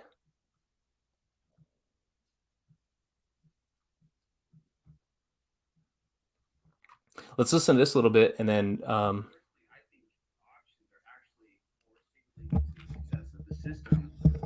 this gold key. So I love it. Like, you think it's about the buybacks? I love it. I'm glad to be able to talk to you, man. Well, yeah. So I think that the HSI buybacks are needed and important for Hedron and Icosa because the HSI buybacks are needed for auctions. Period. Basically, right now. We have the ability for liquidations off of borrowing. That's not happening because the Hedron price is too low to make borrowing worth it. So the only way that we have, in my opinion, one of the main ways we have of addressing the Hedron inflation, which is happening every day. New hex stakes are being created, and old stake. Any hex stake right now is creating Hedron. It's continuing for Hedron to do well long term, which is what I want for the projects. Hedron inflation has to be addressed. That's funny. He's literally talking about exactly what I was just talking about 30 minutes ago. That is slower than adoption, right? And so I basically see the HSI buybacks as a very core part of the health of Hedron and Icosa. If we don't have HSIs going back through the HSI buyback, we don't have auctions. If we don't have auctions, we've lost one of the main addressers to the Hedron inflation. And also, if we don't have auctions, we don't have the Hedron that's burned turning into Icosa. And that Icosa, of course, goes to the yield, which is the reason, one of the main reasons for having Icosa is that you get yield when you stake it. And it all seems to come down to right now, the way the contract's set up and the situation we're in. HSI buybacks are one of the main things that I'm looking to see the health of Hedron and Icosa long term. If we don't have this continual process of HSIs going through, we're not burning Hedron. We're not getting yield in our pools. And I think that at the same time that we have continuing inflation. And I think for me, I want to see as much of the HSIs go through the auction or go through the HSI buyback as possible. It's going to lead to, I'm talking in circles, but it's going to lead to more Hedron being burned. And I'm going to reply. I'm going to say,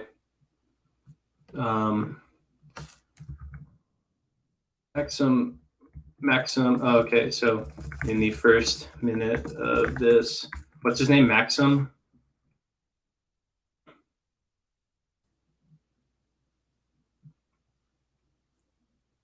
What's his crypto? Maxim. Very well described the role of liquidation auctions preventing runaway inflation on Hedron price.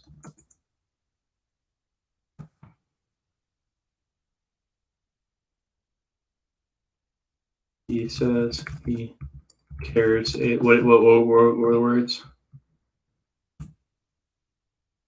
We need to burn Hedron.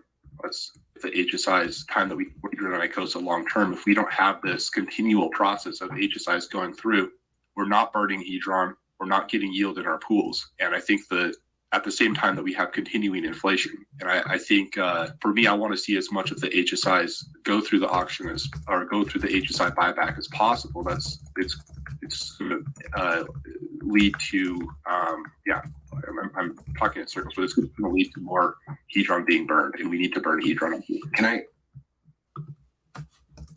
A recommendation is to if you want to keep them in the system, just buy them. First part, let's shorten this.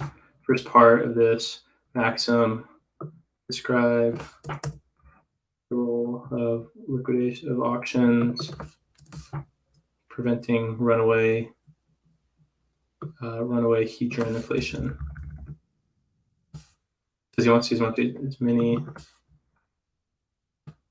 HSIs go through. My recommendation, if you want to keep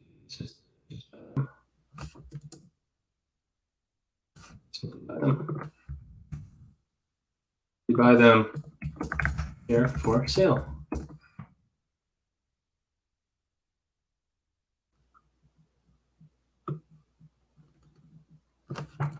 My recommendation, if you want to keep them in the system, simply buy them. Very well describe the role of auctions. Runaway hedron inflation. My recommendation, if you want to keep them in the system, simply buy them. They're available for sale.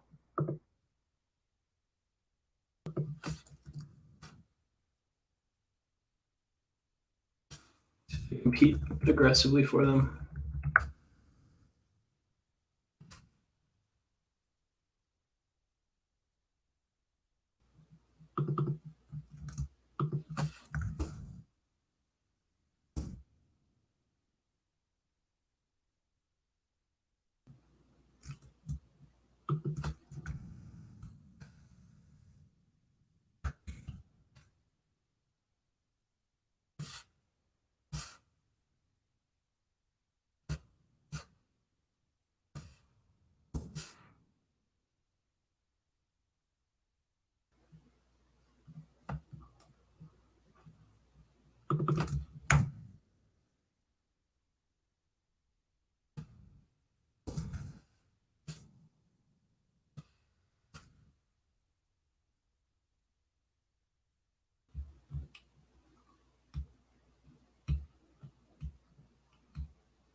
Oh, let's keep listening.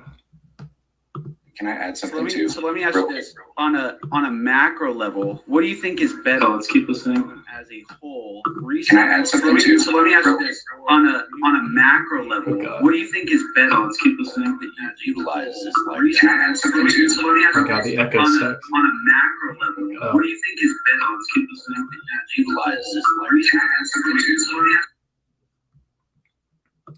Yeah, that was what. Your money printer, right? A bigger piece of mining equipment on the ones where you can lock in a share rate early on probably your bigger chunk, right? When you come in at first, you start your money printer in a good solid state and use your other wallets to be able to create a bigger mining piece of equipment for ICOSA. And to have that add function would suggest that when somebody did use the buyback function, which is part of the same protocol, and comes into the staking, like part of the protocol, and locking it up, taking away sell pressure at that time, that it would incentivize the rest of the community to also build their printer, right? Build their mining equipment so they can continue to keep mining as well. And seeing that they're being diluted would incentivize them to do such things and figure out how the protocols work by maybe having to use that add function and not caring about the minimum of that, right? Like as if somebody was to have like a 5 or 10 year term on one wallet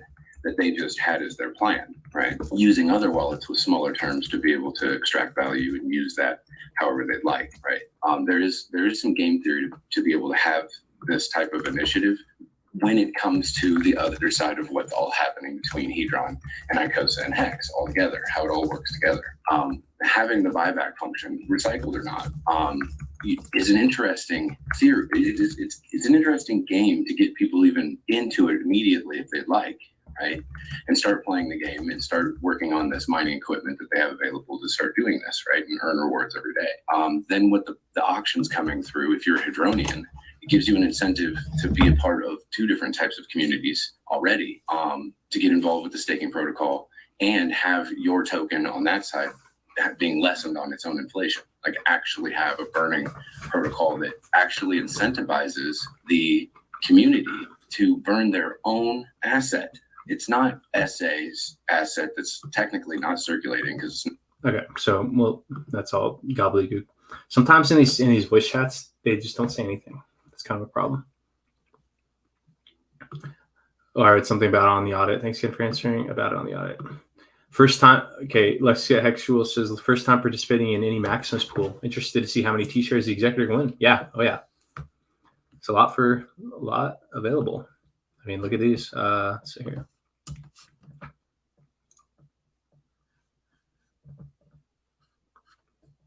There are. I mean, all these ones are just pulled up right here. And these are like of the largest ones starting the first 2 months. You know, a bunch of them over 129 each. Largest one being 1280 on this 10 million hex stake. So quite a lot are available. And right now, so the current principal value of this is equal to, let's refresh the page.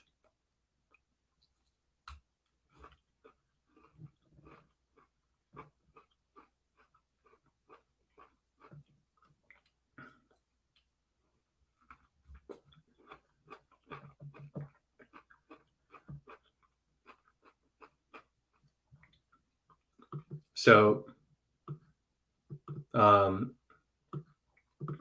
this is the bidding budget, 304 billion hedron, and the principal value. So the value of this 10 million hex stake coming to auction on 12/19, that is like about 30% of the current HSI bidding budget.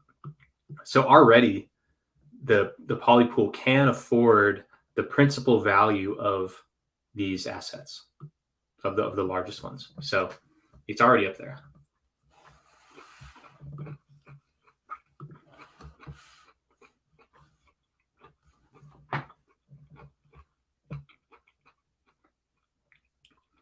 Adam asks, can someone explain to me why ICOSA isn't just a Ponzi?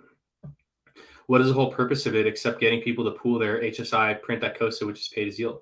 Well, so to be clear, it's specifically not a Ponzi because a Ponzi is a Ponzi not because like the performance happens because of new people joining the system. A Ponzi is a Ponzi when there's a misrepresentation of the source of income.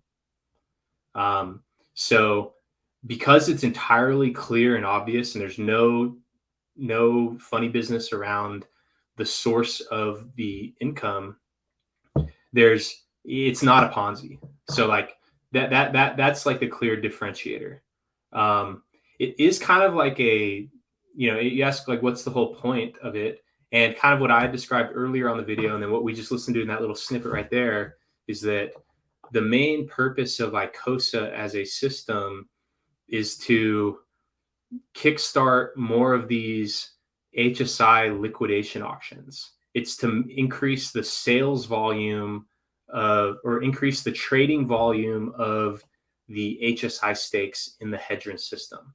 Because unless there is a lot of ongoing liquidations, the hedron supply only inflates. There's no deflationary pressure on that hedron supply, which is not necessarily needed, but is beneficial to counter the inflation, because during these auctions, hedron is burned as the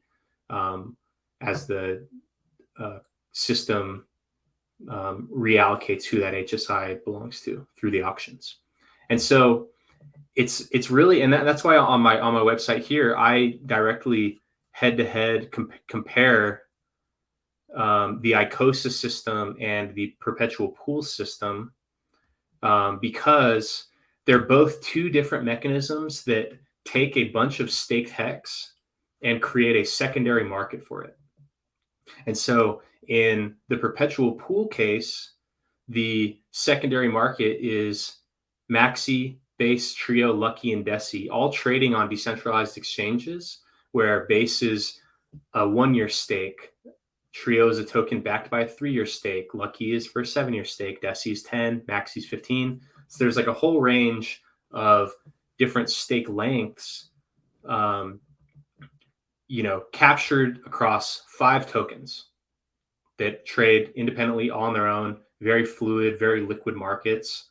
And so that's how the perpetual pool system introduces a secondary market of staked hex, whereas the Hedron and Icosa system introduces a secondary market of staked hex by allowing you to mint your hex stake into convert it into an HSI, tokenize it, convert it into an NFT. So which means you convert it into an NFT, run the contract in the Icosa run the function in the Icosa contract that transfers your HSI NFT to the Icosa contract, which then mints you a set amount of Icosa based on your T-shares, the days, and the T-share rate. So it mints you some Icosa that you get by giving up your HSI. And then the Icosa contract takes out a loan against that HSI. It borrows all the available Hedron. And then it takes the Hedron and distributes it to the stakers in the Icosa system. And then it doesn't pay the loan back. So it borrows the available funds, routes those funds to the Icosa and the Hedron stakers, and then doesn't pay the loan back. So wrap your mind around that part first. So that's what it does. And then it doesn't pay it back. 90 days goes by. And then now all those HSIs are available to go to auction, where they will be bid on only with Hedron. And the starting bid is roughly this mintable Hedron amount. It's like the amount of Hedron that was borrowed against the stake. So it's some number. It's not exactly this number that I have here, but it's similar because it's based on the same numbers. Might be scaled in some way, but it's roughly that. So that's like the first bid. So someone bids that amount, which is way below. I mean, right now we see that the principal value is 112 billion Hedron per hex, but then this first bid is only 7 billion. So there's it's like 5% of the total actual value is the starting bid. So like there's the starting bid, and then it just goes from there. And then those auctions take place where you make a bid, and if and then that kicks off the 24-hour clock. And then if in the last 5 minutes of the auction somebody makes a new bid, then the auction extends by 5 minutes. So it's like 24 hours and then extends by 5 minutes indefinitely. If people just kept bidding one by one, the auction could last until all the Hedron is used to buy that one stake. And so after that, the HSI now belongs to the owner, or to the person who bid the most. So that HSI is now in their possession. Their keys, their cheese, their choice on what to do with it. And the transaction that they made when they made that winning bid, the Hedron that they used to bid now gets burnt. So that decreases the total Hedron supply. And then there's also a matching. We'd have to reference the contract to show exactly the breakdown and how it all works. But there's a corresponding yield production event in Icosa, which really means that more Icosa is minted and then distributed to the Icosa stakers. So there's this like other event that causes yield on the tail end of that. So that's and then now that the HSI starts again, now the whole thing starts over, where whoever owns it has the choice. They can either hold the HSI, they can either sell it back to the Icosa contract and then get their Icosa, maybe stake their Icosa to get the yield and just kind of kickstart that process again. So that's the difference between like these two mechanisms of getting staked hex to market. It's like the perpetual pools simply pool the hex, stake the hex, and then issue a small number of ERC20 tokens that are fully tradable, fully liquid, that just run, and they're trading all the time. And then the ICOSA system bundles a bunch of stakes and goes through that whole process in order to introduce them back to the market. So that's really the main difference. And so the purpose of it is to kind of kickstart the hedgerin market effect, or the hedgerin buyback market, which helps limit the hedgerin supply. So it's long story short, not a Ponzi. It's absolutely not a Ponzi. Main purpose is to kickstart the hedgerin ecosystem, and the yield production thing is like a really roundabout way of just getting the HSIs to market. So I don't understand. Yeah, I mean, you you can tell why. Like it's a tough thing to understand, and it's definitely very roundabout. It's like the Maximus perpetual pool is kind of just cut to the chase. But the benefit is there's serious entertainment value in the ecosystem. It's like, how exciting is it to just simply stake the hex and then have a token backed by it and then have a Uniswap pool? Like, boring. Whereas like ICOSA buyback, borrow the hedgerin, liquidate, don't pay it back. That's funny. I've been promoting the idea of not paying your student loans back for years, and everyone just gets so angry with me about it. And then here's ICOSA taking out a loan and not paying it back. It's so funny. But there's all these moving parts, and there's entertainment value there. So that's a big part of it. So ICOSA is really cool, and it's just more crypto stuff, experimental finance. Any speculative thought on how high in price Poly could actually go? When I'm thinking about that, I'm probably like, hey Siri, what's the world's largest number? And then maybe start there. But no, it's impossible to say. It's probably going to be based around the value of the hex, the value of the hedgerin, and the value of the ICOSA that it earns. But what's unique about this one compared to the other pools that we have is that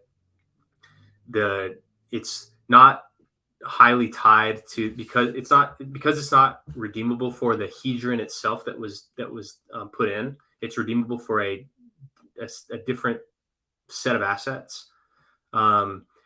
It's the pricing could be crazy.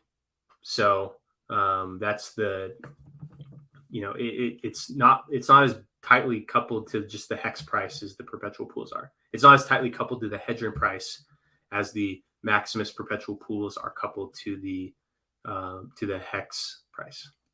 It's kind of how that works out. Okay, so if hedgerin auctions become more prevalent, then the snowboard of organic loans will take shape. Well, not necessarily. Well, maybe because like those loans are probably more likely to happen when the price is high, because you're basically shorting hedgerin. Because like, you can borrow the hedgerin, and then what are you going to borrow it for? Like to sell it.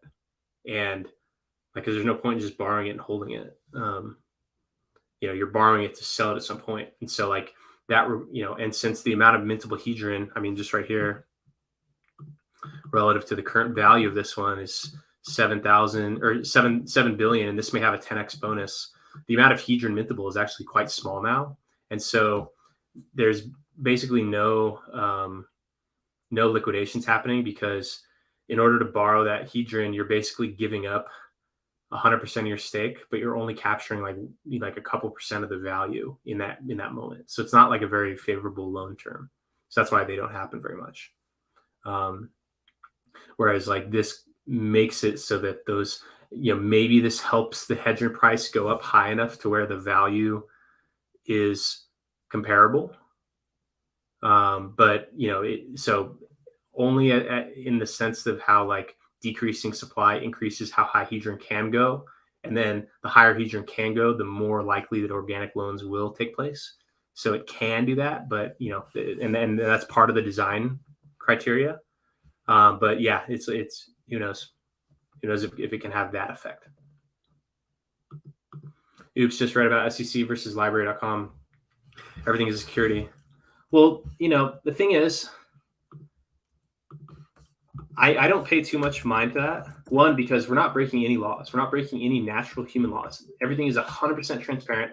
100% of people understand that the whole point of SEC laws are to protect consumers and to provide the proper disclaimers and provide the information necessary for users to properly measure the risk. And we knock that out of the park in every which way. And we broadcast it all live on YouTube. It's all entirely like where, 100% of everything is all in public. So there's no way that anyone would, like, you don't accidentally mint a Maximus token. You don't at all. Like, and that's like the main part is about consumer protection.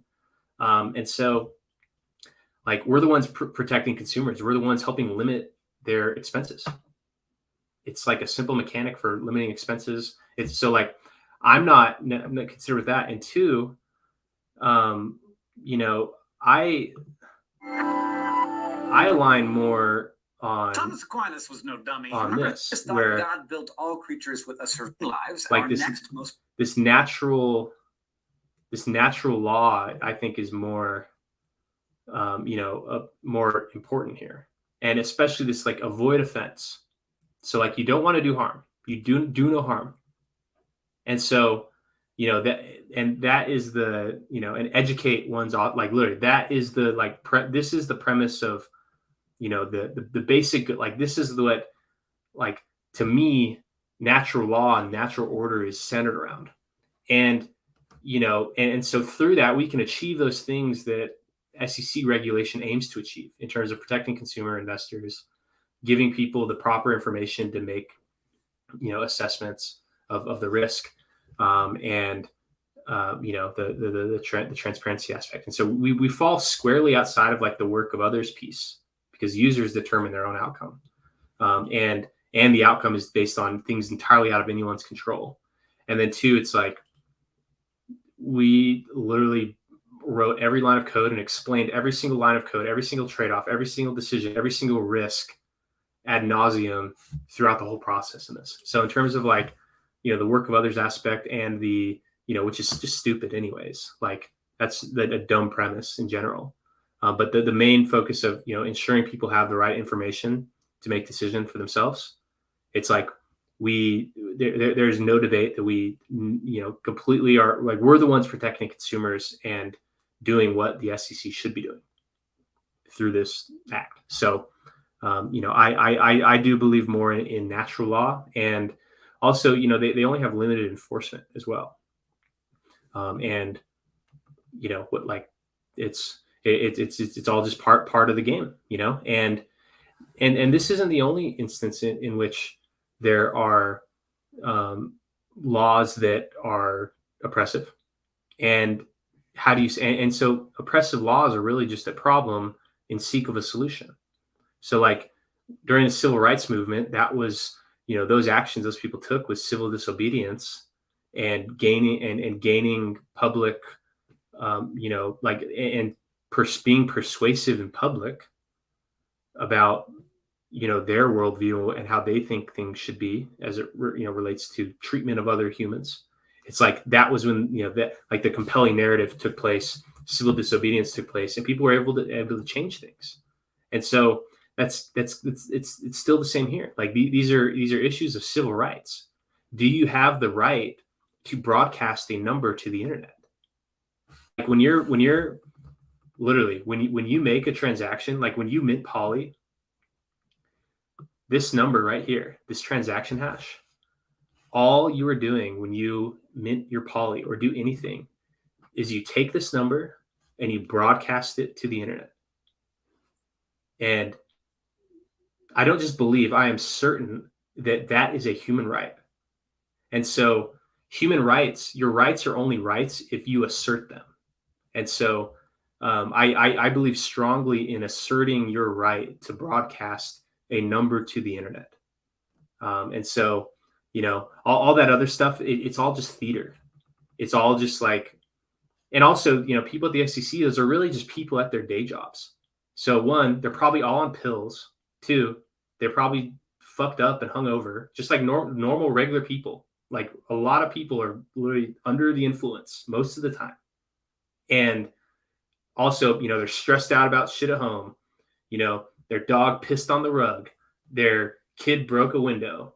Their spouse is, nagging at them about the dishes. Like, those are people at their job and they're doing their job. And like, do you ever make mistakes at work or do you ever like at your job, do you ever like focus on the wrong thing or and so it's like at the end of the day, they're people that work on behalf of something else.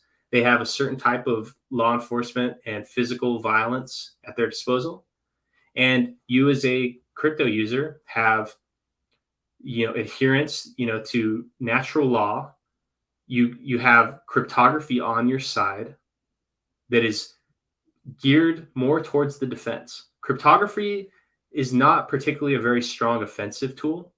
Like an offensive weapon, you need firepower, but cryptography can be a very powerful defensive tool because with other types of assets that are not protected by cryptography, they can apply physical force and with 100% certainty take possession of your physical assets or your assets that are not protected by cryptography. But in crypto, the risk profile of that activity is a little different because you can kill someone and that actually makes it less likely that you can take possession of their digital capital. So it's like an entirely different profile of the relationship between the aggressor versus the defender. And so, you as a natural human have the natural human right to broadcast to the internet a number. And I believe and I know that no one should ever interfere with that. And that is where the utmost resistance really should happen. It's mainly around that topic. And so this is all, I don't pay too much mind. I ensure that I am doing my best to give people the relevant information, educating them on these required topics, making things fair and instinctive and, doing it the right way. So funny that PLSD and meme coin is actually not inflationary anymore. And even though the new PLSB ASIC narrative, even deflationary, good tokenomics for meme coin. And you don't have to do anything. Just it's like any coin has their own monetary policy that they can implement. And it's just all part of the game. Have you done analysis on how much Hedron will be burnt from all the auctions related to ICOSA? I mean, that's based on the amount of Hedron that wins these auctions. And if we look at here, I counted that the top, that this would be something like, or to get all of these ones, it would be something like, I think like 2.5 trillion Hedron burnt to get these, like these top ones, which account for like, I don't know. So 198,000. So these account for like 40% of the total. So maybe like 6 or 7 trillion Hedron. And that's 6 or 7 trillion Hedron. I wonder how close that'll be. Let's remember that. My back of the envelope, not rigorous at all, Hedron burn estimate after the auctions comes down to like 7 or 8 trillion. Max total supply is 111 or 112 trillion. So if I say 7 over 112, that is 6%. Who controls the poly address? Is it again the African priest? No, so no one controls the poly address. Somebody or something or some, like not even a thing. Just there is a number that exists that is one of an infinite number of things that can put forth a number, but is but an infinitely small amount of those can. So it's like, That's what that's that premise I was describing with like how cryptography protects you. Is that it's like there's an infinite number of public keys associated with a private key, but then there are an infinitely small number of, or an infinitely large number of potential private keys relative to that individual private key. So like I was mainly joking. Like that's just a nitpicky thing about like how infinity works, but practically there are two addresses in the poly contract which have the ability to run the bid function. And when you mint your poly, you're delegating whatever percent, currently 84% of the hedgeron has been delegated to what's called the executor to bid on behalf of poly. And by doing this, you assume that the executor is going to underperform. Because you have no idea what the executor is going to do. The entire strategy and execution is entirely at their discretion. So, and you don't know who it is, you won't know who it is. And you should probably expect there to be some, misdirection around like who or what it may be. Because if everyone knew who it was, what it was, and what it was going to do, then it would put it at a disadvantage in the bidding. So it's better for it to be shrouded in mystery. It could be anyone or anything, but it's not the poly address. That the executor, all they have access to is the bid function. They're never in possession of the funds. They can never do anything outside of bid the allotted budget, and that's it. And then once they stop bidding for 30 days, they're done, and there's no more. The executor can't do anything else. So, and yeah, that it is a mystery. Yeah, tokenized hex stakes just make it more DeFiable. Yeah, I mean, yeah, it's the ERC to me that was like the clear solution, and it was easy too. So, because the problem with the NFTs, or selling a hex stake as an NFT, is that you have to find a right buyer at the right price for your entire bag. You can't just, because they're non-fungible. You can't just break off a piece and sell it. Whereas if you join one of the perpetual pools, which is an ERC20 token, you can sell a tiny portion at any time, and it's in a liquid market. Because just because someone else sells a 1 million hex HSI for 1 million hex doesn't mean that you will, because they had that buyer at the right time at the right price. And one buyer at that price doesn't necessarily mean there's another one. So the adding that fungibility to the hex stakes actually makes it a lot more liquid. So I believe that's a big competitive advantage, for holding exposure to staked hex, to do it through the ERC20 mechanism versus the NFT mechanism. Adam, what do you think about a pooled HSI with the intention of taking a big loan? You can trade liquid shares at HSI and then lend those liquid shares as opposed to directly borrowing from H. What do you think about pooled taking a big loan? Well, then you got to pay it back or else you get liquidated, right? You can trade pooled it.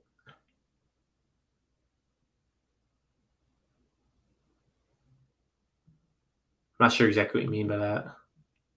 Yeah, freedom of information. These are just numbers in a database. Read the hex disclaimer. Yeah. I think the addresses are better termed as trigs and numbers.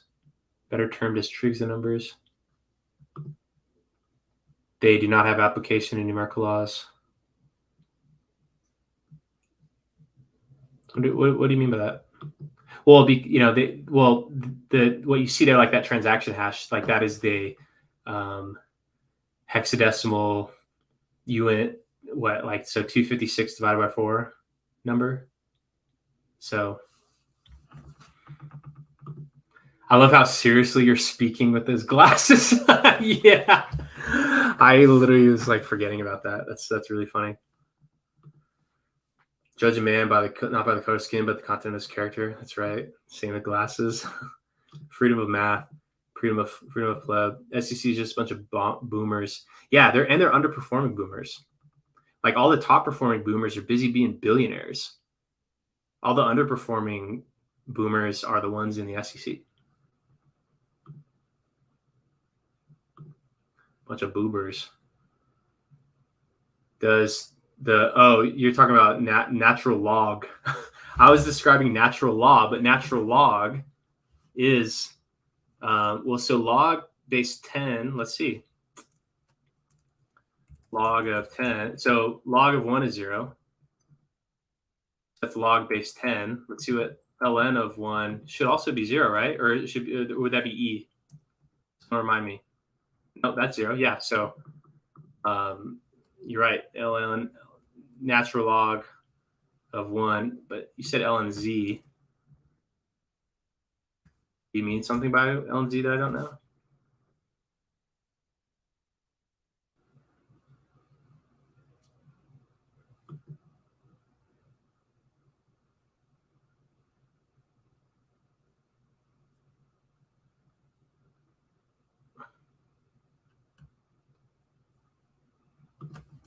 ln z versus log.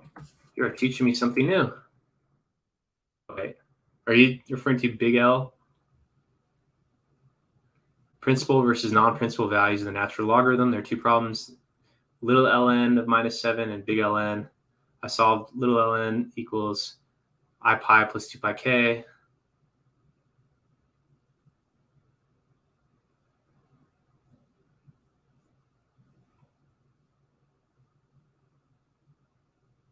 Principal branch. So there's a convention of complex. Okay, so that's analysis of like cycles. We're using e, like e to the something pi as a way to tell what angle you're at about the unit circle.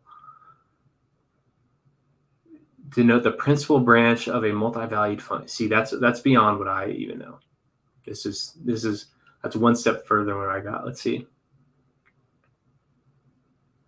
Do I assume that everyone knows that big L? Okay, so that's what it means by principal. So from minus pi to pi, and it's okay. So that's a convention to describe the first, because like each of these repeats forever. Like if you describe a number on the complex plane, like e to the 2 pi, e to the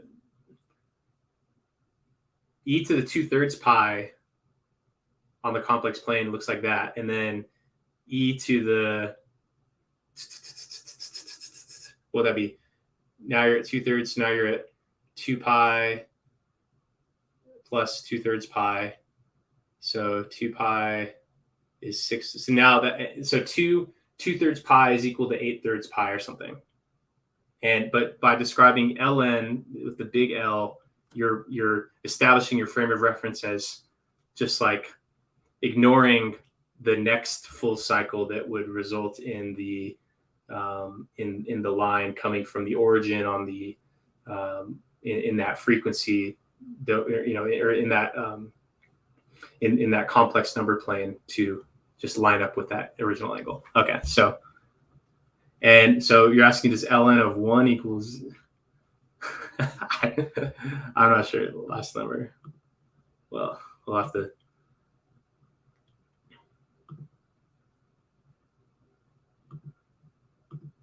Address plus 1 doesn't mean anything. Yeah, like adding 1 to the number that your address represents does not like mean it's 1 greater. Well, I don't know, maybe. Well, depend. I don't know. I don't know exactly what you're saying. You want to come out of the quiz with the dignity of a person and not the number or a calculator. Yeah, and that's how you express your dignity as a person, is how you express yourself with words and numbers. Like words are the things you say with your mouth. The numbers that really matter are the numbers you broadcast to the blockchains. And the combination of that is, kind of there. So yeah. I still remember how to do derivatives and integrals from college like 15 years ago. Yeah, I do too. But actually, I mean, some of those little things just like you forget, like sine of x is minus, the derivative of sine of x is what, like negative cos x, but the derivative of cos x is sine x, like those weird little, is that true? So cos x, so cosine, that's like the x value of that. So as it grows, the x value is shrinking, and then the sine, so sine of 0 starts at, sine of 0 starts at 0, cosine of 0 starts at 1, And so as you move, cosine gets smaller, but sine gets larger. So like those little things you forget or have to remind yourself. You lost me at Big L. That's funny. Let's see what's going on.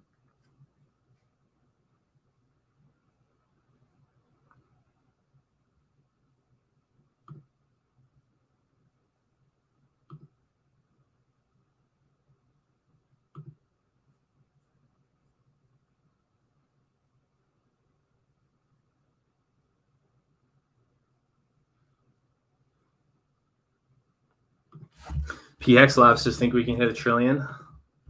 Let's see what the numbers are at.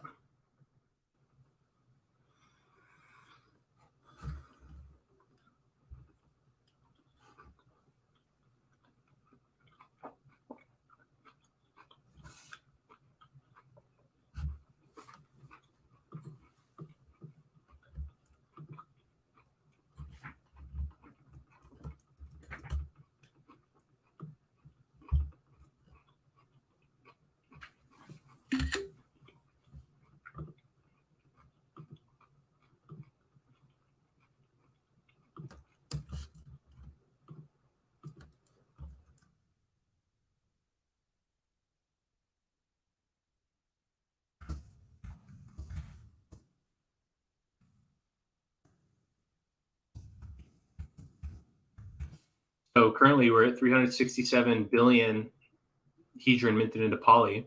So that's 36% of the way to $1 trillion.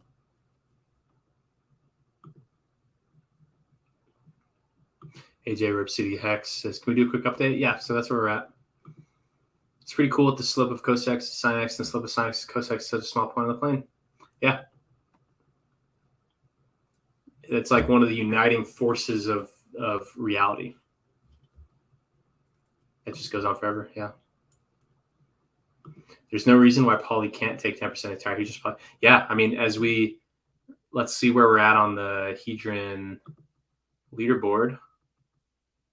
Is this it? Yep. So at 300, so yeah, we're number 21. And what I was talking about yesterday is that there's like a big chasm. It's like other than the liquidity pools, the next largest is 208 billion. We're like way past that. But then the one above us is at almost 400 million or 400 billion. So we're close to breaking past number 2. And then it's like another not as big jump. And then, but there's like a big jump between these two incremental users between 208 and 362. 15 trillion. I mean, we do have a lot of these. Look at this. AJ Rip City Hex says, I definitely want to be in your club. Ha, killing bro. Thank you. I want to be in your club too. So these are all the hedron stakers, and then this minimum stake length. So here, let's sort by stake amount, so you can get an idea of.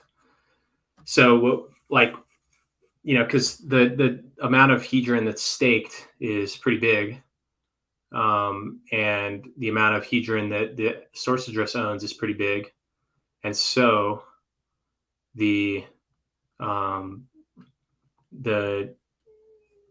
what's it called? The available amount is actually only about like 33% of the total hedron supply. That's if you exclude, this 44% that's source address, and then the 23% here is staked. So that means that there's like effectively 33% of the rest. So 33 over, so there, right? So yeah, 67. So 33. So 0.33 times 112. So there's 30. Wow, that's actually pretty crazy. There's 36.96 trillion hedron available. And so 10% of that number would put us at 3.69 trillion, which is actually quite realizable. Partially because when we look at the HSI or the hedron stakers that are available to end at the 90-day mark, it's like basically, so these are the largest ones. There's a cutoff here. So basically at about the 10 billion mark, 10 billion hedron staked mark, those people have 90 minimum days. And if they don't have any capital adds, so here, we want to see, so that capital added day, we want that to be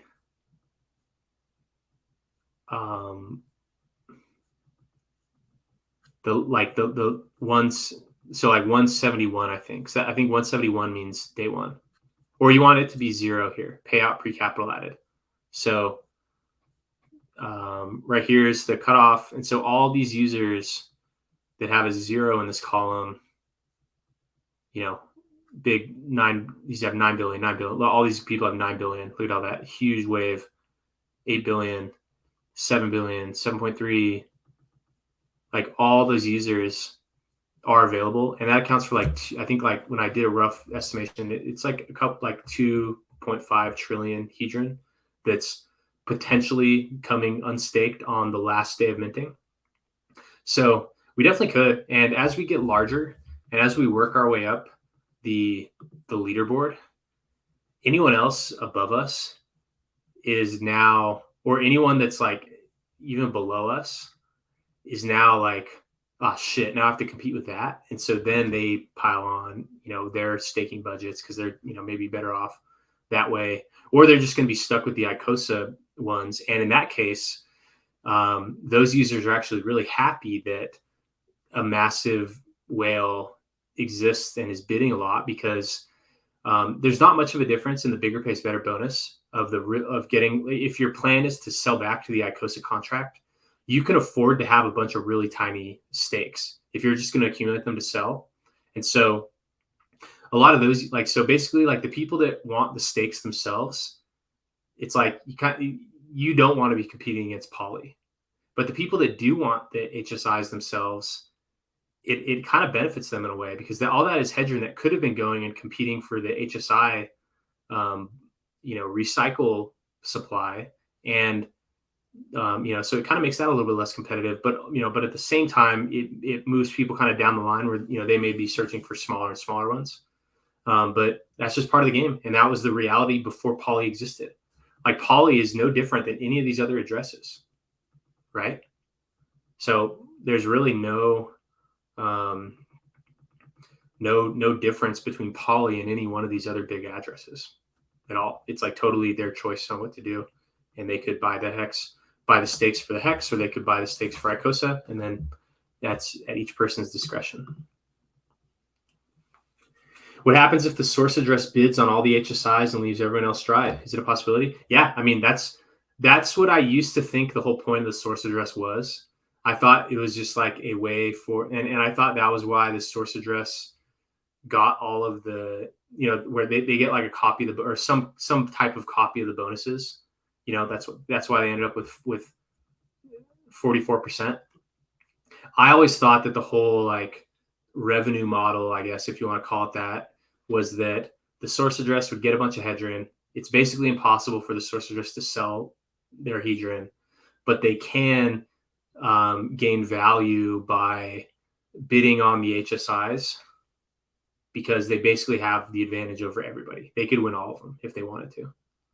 And so I always thought that was the whole purpose of the source address, was to, for whoever has the source address to just now be in possession of those HSIs. And perhaps they want to keep the ICOSA system running. Like they want to punt these down the line. But, mainly because that would produce more ICOSA yield, but then that doesn't really impact the hedron burnt, because all that hedron burnt is hedron that people have already considered to be burnt anyways, because it's owned by the source address. And they have the history of doing those, like the proof of benevolence things, or effectively burns tokens. So it's like they can already burn those coins anyways. And those coins aren't necessarily affecting the impact, or those aren't affecting the market price so much of hedron, because they're assumed to be burnt anyways. And so the source address burning all their hedron to get all the HSIs, it wouldn't really do anything other than just like now, instead of having a bunch of hedron, the source address now has a bunch of HSIs that they can then choose to sell back to ICOSA, which they may want to do, but it doesn't that would boost the earnings for the Hedron stakers, boost the earnings for the ICOSA stakers, but it would not, but it wouldn't really do anything to the actual like circulating supply. And so if the whole point of this is to get circulating supply removed, that means that the source address probably doesn't want just its own supply to be burnt. They want circulating tokens that are being traded to be burnt. So I don't know if like the game theory lines up for them to do that as a way to drive the Hedron supply down, because the effective supply is the non-source address supply, and that wouldn't be impacted by the source address getting all the coins. If they somehow just wanted to keep them in the ICOSA system, they absolutely could. If they wanted like that, that's main like the main competitor that actually like concerns me is the source address. Like, what if they just wanted to fuck us, which they could, and I would totally accept. And the thing is, I would celebrate that as savvy gamesmanship. If the source address just prevented Poly from winning anything, I would herald that as true genius and true gamesmanship, because it's all part of the game. I would not take that personally. And any Poly person that would complain about like, oh, that's not how it was meant to be, I would tell them, no, that is how it was meant to be. That was part of the rules, part of the game. The source address could just choose to fuck Poly, and they absolutely could. And there would be nothing wrong with that at all, truly, because it's all part of the game. And so they could do that. It would be quite expensive, and they maybe wouldn't get much out of it, to be honest. But maybe they that might be worth it to them to keep all that, those whatever HSIs that the executor wins. Yeah, it may be worth it to keep those ones in the system to them. So that could happen, and it would be pretty wild if it did. But think about it. Like, if that was to happen, if there was indication that the source address was trying to outcompete the executor on everything, just like no matter what they did, just +1, then perhaps, and the price, what if it gets like so far out of like any feasible range, then perhaps a savvy person with Poly and water may message the executor through the suggestion box, and they may tell them like, hey, just don't bid. The prices are too high. Just don't bid. Let's just stake the Hedron. Hedron can probably go up in price. If they're trying to squeeze you on the high price, just let them have those let them overpay. Maybe that would be a smart thing to tell the executor in the suggestion box, is to say, hey, just don't worry about it. Let's just leave that. Let's leave those coins staked. So that's kind of the counter. It's like they can try to push us out of the realm, but like, the executor could always just stop bidding, and now they're stuck with it. And maybe they want it. Maybe that was the whole point, and maybe they will tolerate that risk. So that'll be the big, not a showdown, but like the big thing to watch, and probably a source of a lot of entertainment value is like, does the source address block out Poly? So it's impossible to predict, because you wouldn't think that they would, but they absolutely could. And because they can, that means that there's nothing stopping it from happening. And so it should be assumed that it may happen. Well, it's just, I want to go to the ICOSA contract. Nope, we're hoarding those. We want this. We want the stakes. Is there a countdown clock anywhere for how long you have to create Poly? So through all day, the 14th UTC. Someone made a countdown clock. Maybe I'll add one. I heard no. Thanks. I always thought SA was for benevolence and keeping auction at fair market. Yeah, I mean, maybe, but you shouldn't expect that, right? Like the SA is just a address, and they can do anything. So there's kind of like socially what people think it is, and then what it absolutely could be, and there's somewhere in the middle is what it actually will be. So Poly is the Hedron Gen Kidama. What is that? What is Gen Kidama?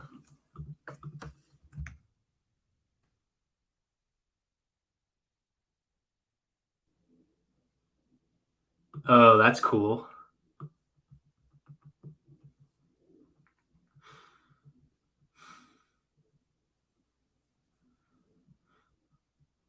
Genkidama is a key manipulation technique that is widely considered to be one of the strongest techniques used in the Dragon Ball series.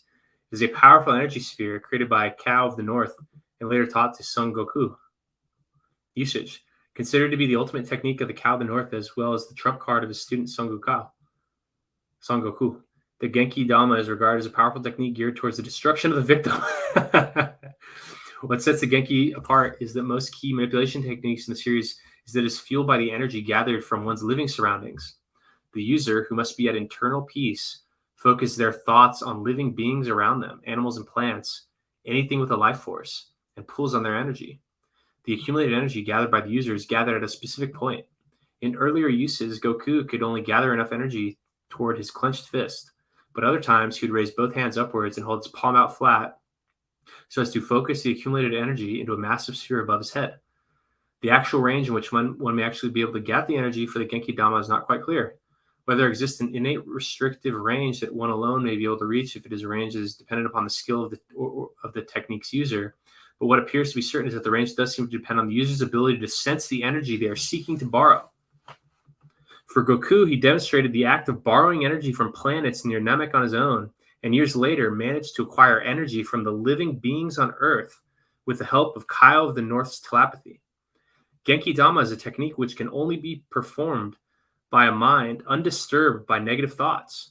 In other words, a pure heart, which is what makes Goku such an excellent user of the technique, and possibly explains why the Kao of the North never taught the technique to other members of the Dragon team that had trained under him on his planet.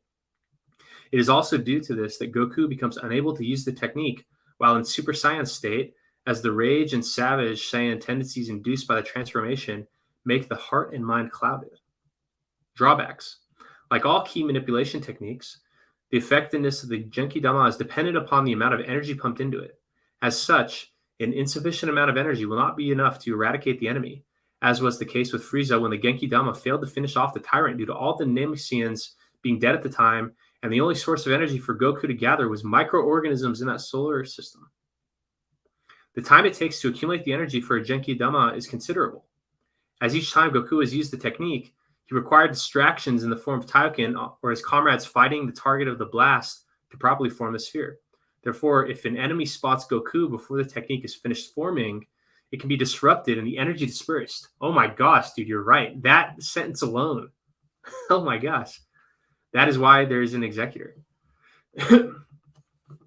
Just as its user must be pure of heart, the Genki Dama is a technique which cannot harm those of similarly pure hearts. As such, those that are not dragged down by negative intentions can actually deflect the Genki Dama and allow it to bounce off harmlessly from themselves, which was the case of when Son Gohan deflected the technique with his hands and sent it flying towards Vegeta. In other media, in the movie, wow, okay. That was the best compliment I've ever heard about Poly. Thank you so much for bringing that to my attention. Wow. What's your Twitter? I want to tweet that.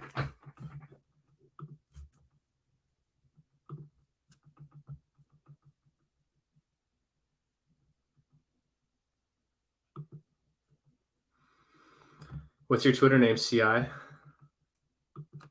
Someone in the chat just said that. Let's take a screenshot here, and we'll pull up the.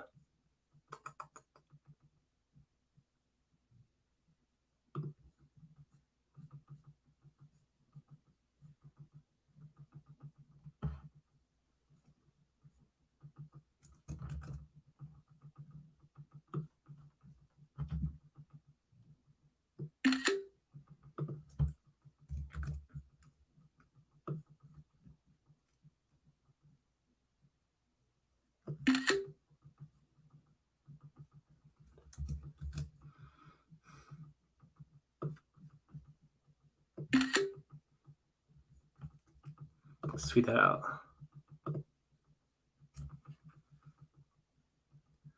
Let's go list.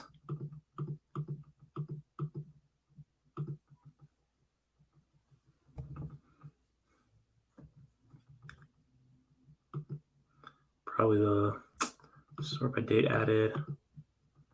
Yeah, so this one.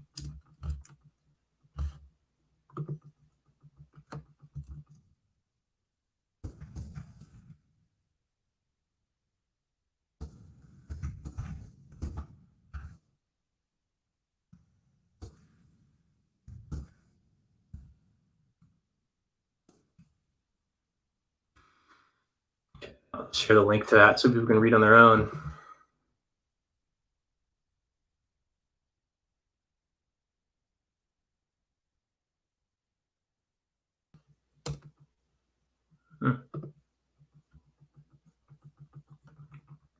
Yeah, tweet that out.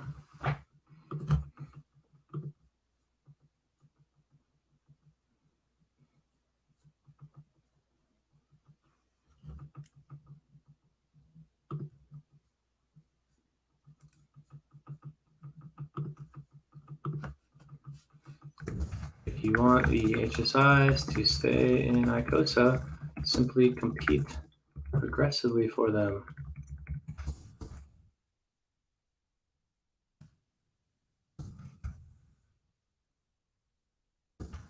If you want the HSIs to hold the hex stake and pound a hedron stake, simply delegate bidding to the poly executor.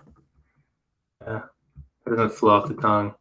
If you want the HSIs to hold the stake and compound the hedron stake, simply complete aggressively for them in the auctions.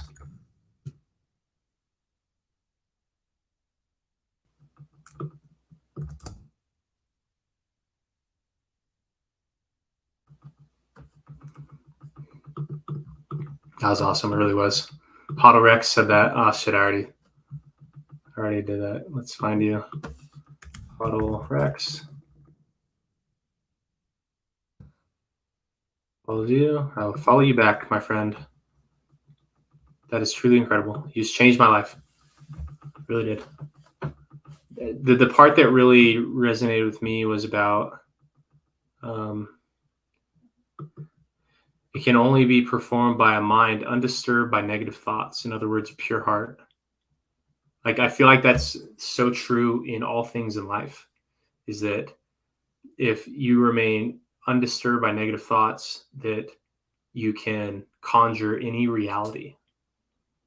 And it's like you spoke, it's like that alone spoke something that I've always felt, but I've never been able to say. I never would have explained it like that, but it's like, I don't know if I've ever read something that resonated with me so strongly. I really appreciate you sharing those words.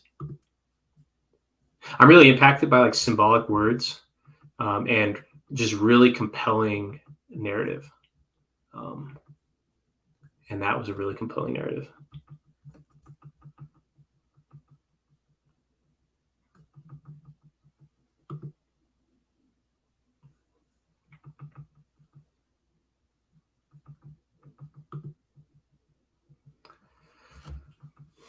Well, with that said, I think I'm going to hop off stream right now. This is an awesome time, everybody. But first, let's check in with the poly minting. Last time we refreshed, it was 362 billion. Wow, I got some. Here, we'll put these back on. Oh, these will be for the later stream. Okay, 362. We've been there. 30.35 ETH in the water bucket. Amazing. Very proud of everyone. AJ Rip City says that's how I feel about gratitude. Yeah, it's also very important. Because that's why like whenever there's conflict and people are like, you know, getting really pissed at each other on Twitter, like I get it, and I sometimes play into that, but it's like, above all, we should just be endlessly thankful that we are all in this universe right now, in this moment, experiencing it together. Like, that alone is a anomalous feat. That like the odds of you, of like person A and person B just happening to be at the right place at the right time in the infiniteness of the universe is truly remarkable. And that should be the uniting thing in life. And so, you know, that thankfulness that we are just all here in this moment is really important. He says, take a break, bro. I know. Today I just said that on our stream. Oh, cool.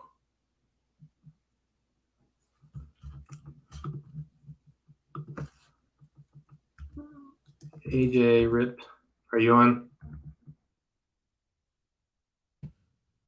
T-Hex, let's follow you.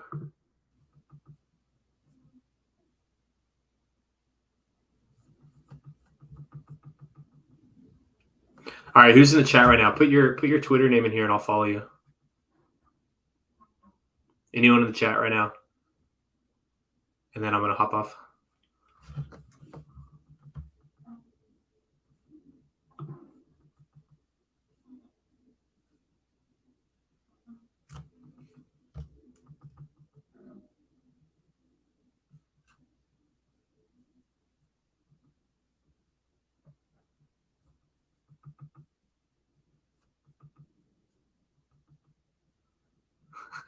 Name your. I think I have notifications on for your tweets. Do I? Oh, I guess I didn't.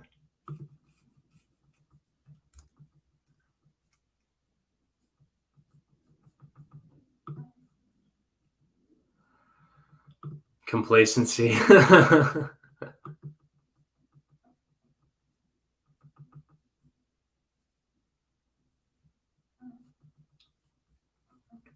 Okay, so we've got Fella C.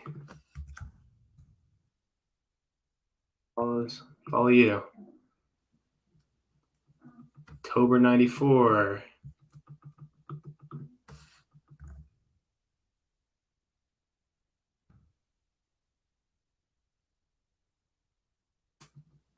I can't find you.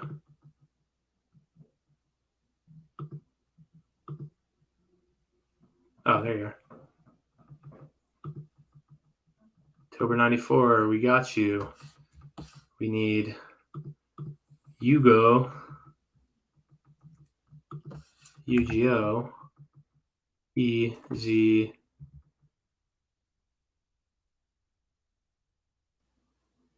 I'm UZ right here. Let's get pop. Oh, cool. That's awesome. Dude, we should be friends. I love startups. That's my world. Rip C Hexers follow you. Name, I already follow you. James Riv.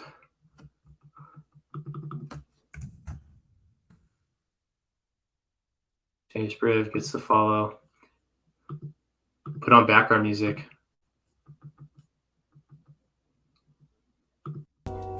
That's Friday's song.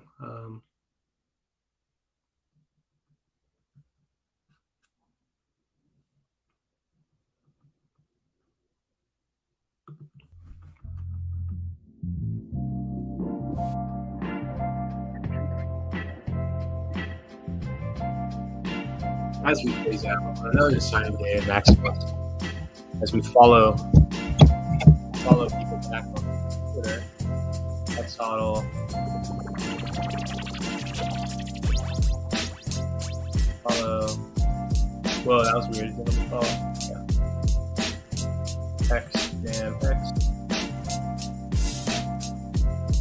Following you too. Oh, good. I'm not too late to the call. Yeah, you've got until the 14th. What's up? You should. Oh, yeah. What kind of stuff do you build? Like, or what types of technologies do you use? Have you watched some of my ones around building on Anvil? That's how I build everything. Let me just sound. So everything that I build on Anvil.works. So check this out.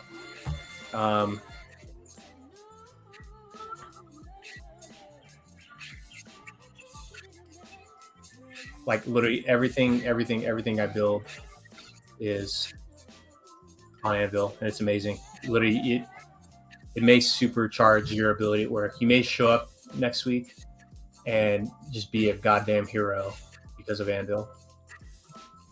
Steven Reeves. Calling you back. See you? Nope.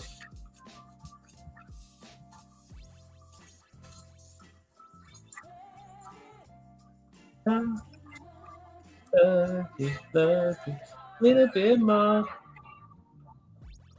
No space, my dude. I'm not a dev and product manager, but I'm master coding a stream.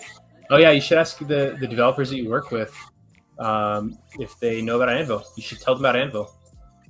They will consider you a hero. All right, we got 69mega.com, new AI dating for all tastes and age. All right, let's search that on Twitter. Block. What did you use to learn Python? Google. QQbot. Google and years of practice. Dan, I'm quick with that. Wow, just checked it out. Looks incredible. Makes you want to learn Python. It really is. I started using Anvil in like early 2019. And since I found it, I've completely forgotten about all other web frameworks, all that like wonky talk bullshit that web developers talk about. I've completely alleviated myself of that burden. And everything I build is on Anvil, and it is an amazing experience. And I'm able to do so much in so little time with such ease. It's literally changed my life forever. It really did. It's pretty interesting is that it's something that like, if you're a standard web developer who's invested a lot of time in like being a like web dev expert, it kind of hits you the wrong way because you're like, holy shit, this tool just automated my entire like people, especially like people that are like DevOps engineers or people that like are backend engineers, like they feel very disrupted by it because like you used to have to hire a whole team. It's like say you wanted a website that had front end, server, back end, so I guess front end, and then a like user facing front end, and then like a server to run code and a database, and you needed them all to be linked by an API. You just have to go like hire a whole team, experts, they charge you a bunch of money. Now you can just go on Anvil, click blank app, choose one of these just like awesome default starting points, maybe change the color scheme. I like this Mykonos dark color scheme. Have the form. You want to add a text box and a button that they can say hello with. You want to make the button do something. You double click the button. You make it say anvil.server.call, save message. And then you want it to read from text box, so stuff.textbox1.text. And then now you want to make something on the server. You just simply add a server module. And then you have this thing. It's like anvil.server.call, def save message. We're taking in a message. And then now we need to make it on the app table. So why don't we make an app table? So now let's make a database. Let's say we're going to call table one. We're going to call it messages. And we're going to say add text message. And then we're going to say add a date and time, timestamp. And then we go back to our server module and we're like app tables.messages.add row, message equals message, import date time, and then timestamp equals datetime.datetime.utc now. And then we say after that, we want to say, just clear the text box, clear text out with one.text equals none. And then let's give a little notification where we say message saved style equals success dot show. So we just hit run. We can hit publish. Now we can publish this app. So that's the sample URL. So we can change this to new app. Enable that app. Now your app is published to the web. Anyone can use it. And so we say, hello, run that, message saved. That's cool. We can go look at our database. Messages, there's our message. Say we want a function that's going to pull the data. We can, write a function that says get message is. We want to go so on. We simply do apptables.messages.search, and that will just return all your messages. So like, it's so powerful. Like in that we have a front end that you can design in this drag and drop interface. You can change we want to change the look of the button. We want to change the placeholder text. Enter your message. We want to add a title to the page.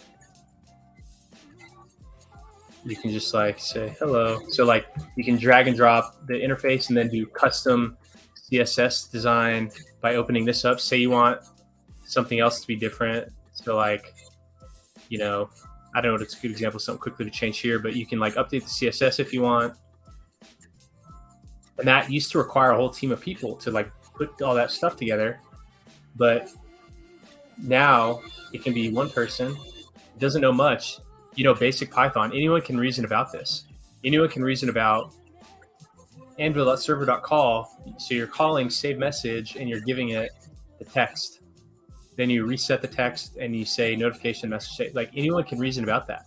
Anyone can reason about apptables.messages.addRow. Message timestamp is timestamp. So like anybody can do this. So Anvil is like a major superpower for individual developers and teams. So I love Anvil.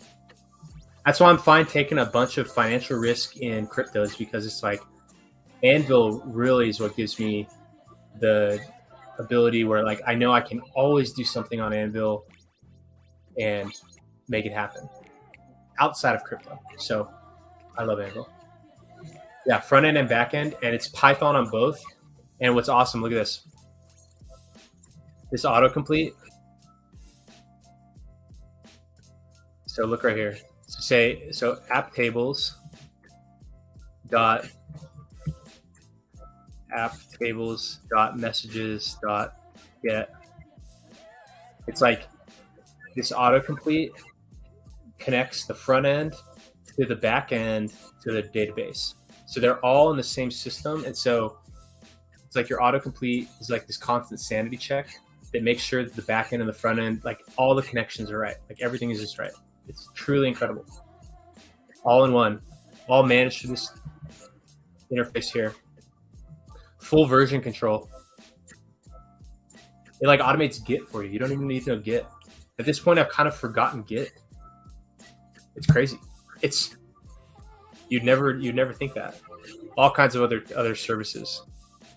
Look at all these things. Scheduled tasks like cron jobs. If you have something that you want to run every day, you can run a task. Okay, I don't know how many tasks set up, but you can run tasks in the background. What else they got? Email. You can literally send and receive emails. Running anvil.email.send. You can send and receive emails. You can manage user authentication. Want to sign in with Google? Okay. Yeah, one line of code. Anvil.users log in the form. Log in. Right here. Built in. Automatically creates a data table for your users. Easy. This works. So users built in. Uplink. If you have code that's written externally, like say you have an existing Python system or an existing anything system that you need your Anvil app to plug into, you can directly use your entire Anvil app as if it was a single Python package, just like you would use any other Python package. You can use your entire Anvil app as a Python package. 2 lines of code. Import Anvil.server, and then connect with your uplink key. Easy. Easy. You want secrets? Say you need to store API keys. You can either create API keys, API key. You can create this API key, or you can save them. So say we have like an Infura API key. Now we set the value ABC123. We have the Infura API key, and now we can securely use our app secrets with def. So, we'll just do in here. So like app anvil.secrets.getSecret. You get your secret just like that. All encrypted. Military grade encryption. Facebook API. If you want to connect to Facebook, you can. Microsoft API. I don't know why you. I don't know. I don't use Microsoft, so I don't know. It's other like a different way to log in with different authentication, and then Stripe payments. If you want Stripe in your apps, you can do. It may not work because I don't have a Stripe account connected to this, but if we go to Form 1, we can do this. Stripe.checkout. Charge amount equals 100.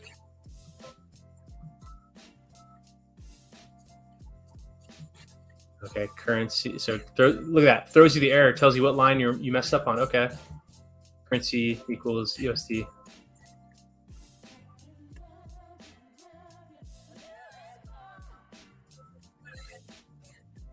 Right there. Payment. Right here. Easy. Easy. Love it. Love it. I love Anvil. I may love Anvil more than Hex, to be honest. I literally just gave an awesome product walkthrough of Anvil.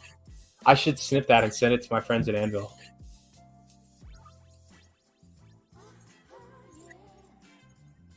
Without Hex, none of this DeFi built around it would exist. That's right. Doxy. Awesome. Well, with that, I am going to get off. I want to pronounce your name correctly. Do you have a nickname? Do you go by something? Oguchukwu? Let me know if I pronounce that right. Yugochukwu? I'm happy to talk anytime about that stuff. Anytime. Awesome to have you in the chat. Thanks for being here. I followed you on Twitter, so we'll keep in touch. But with that, one last check on the poly numbers before we hop off. Might come back on a little bit later today. I'm starving. All I ate was this orange. With that, 362 billion poly minted, 30.35 ETH pooled for the water budget, 304 billion hedron in the bidding budget. What an incredible time. Thank you all for being here. I'll talk to you soon. Goodbye, everybody.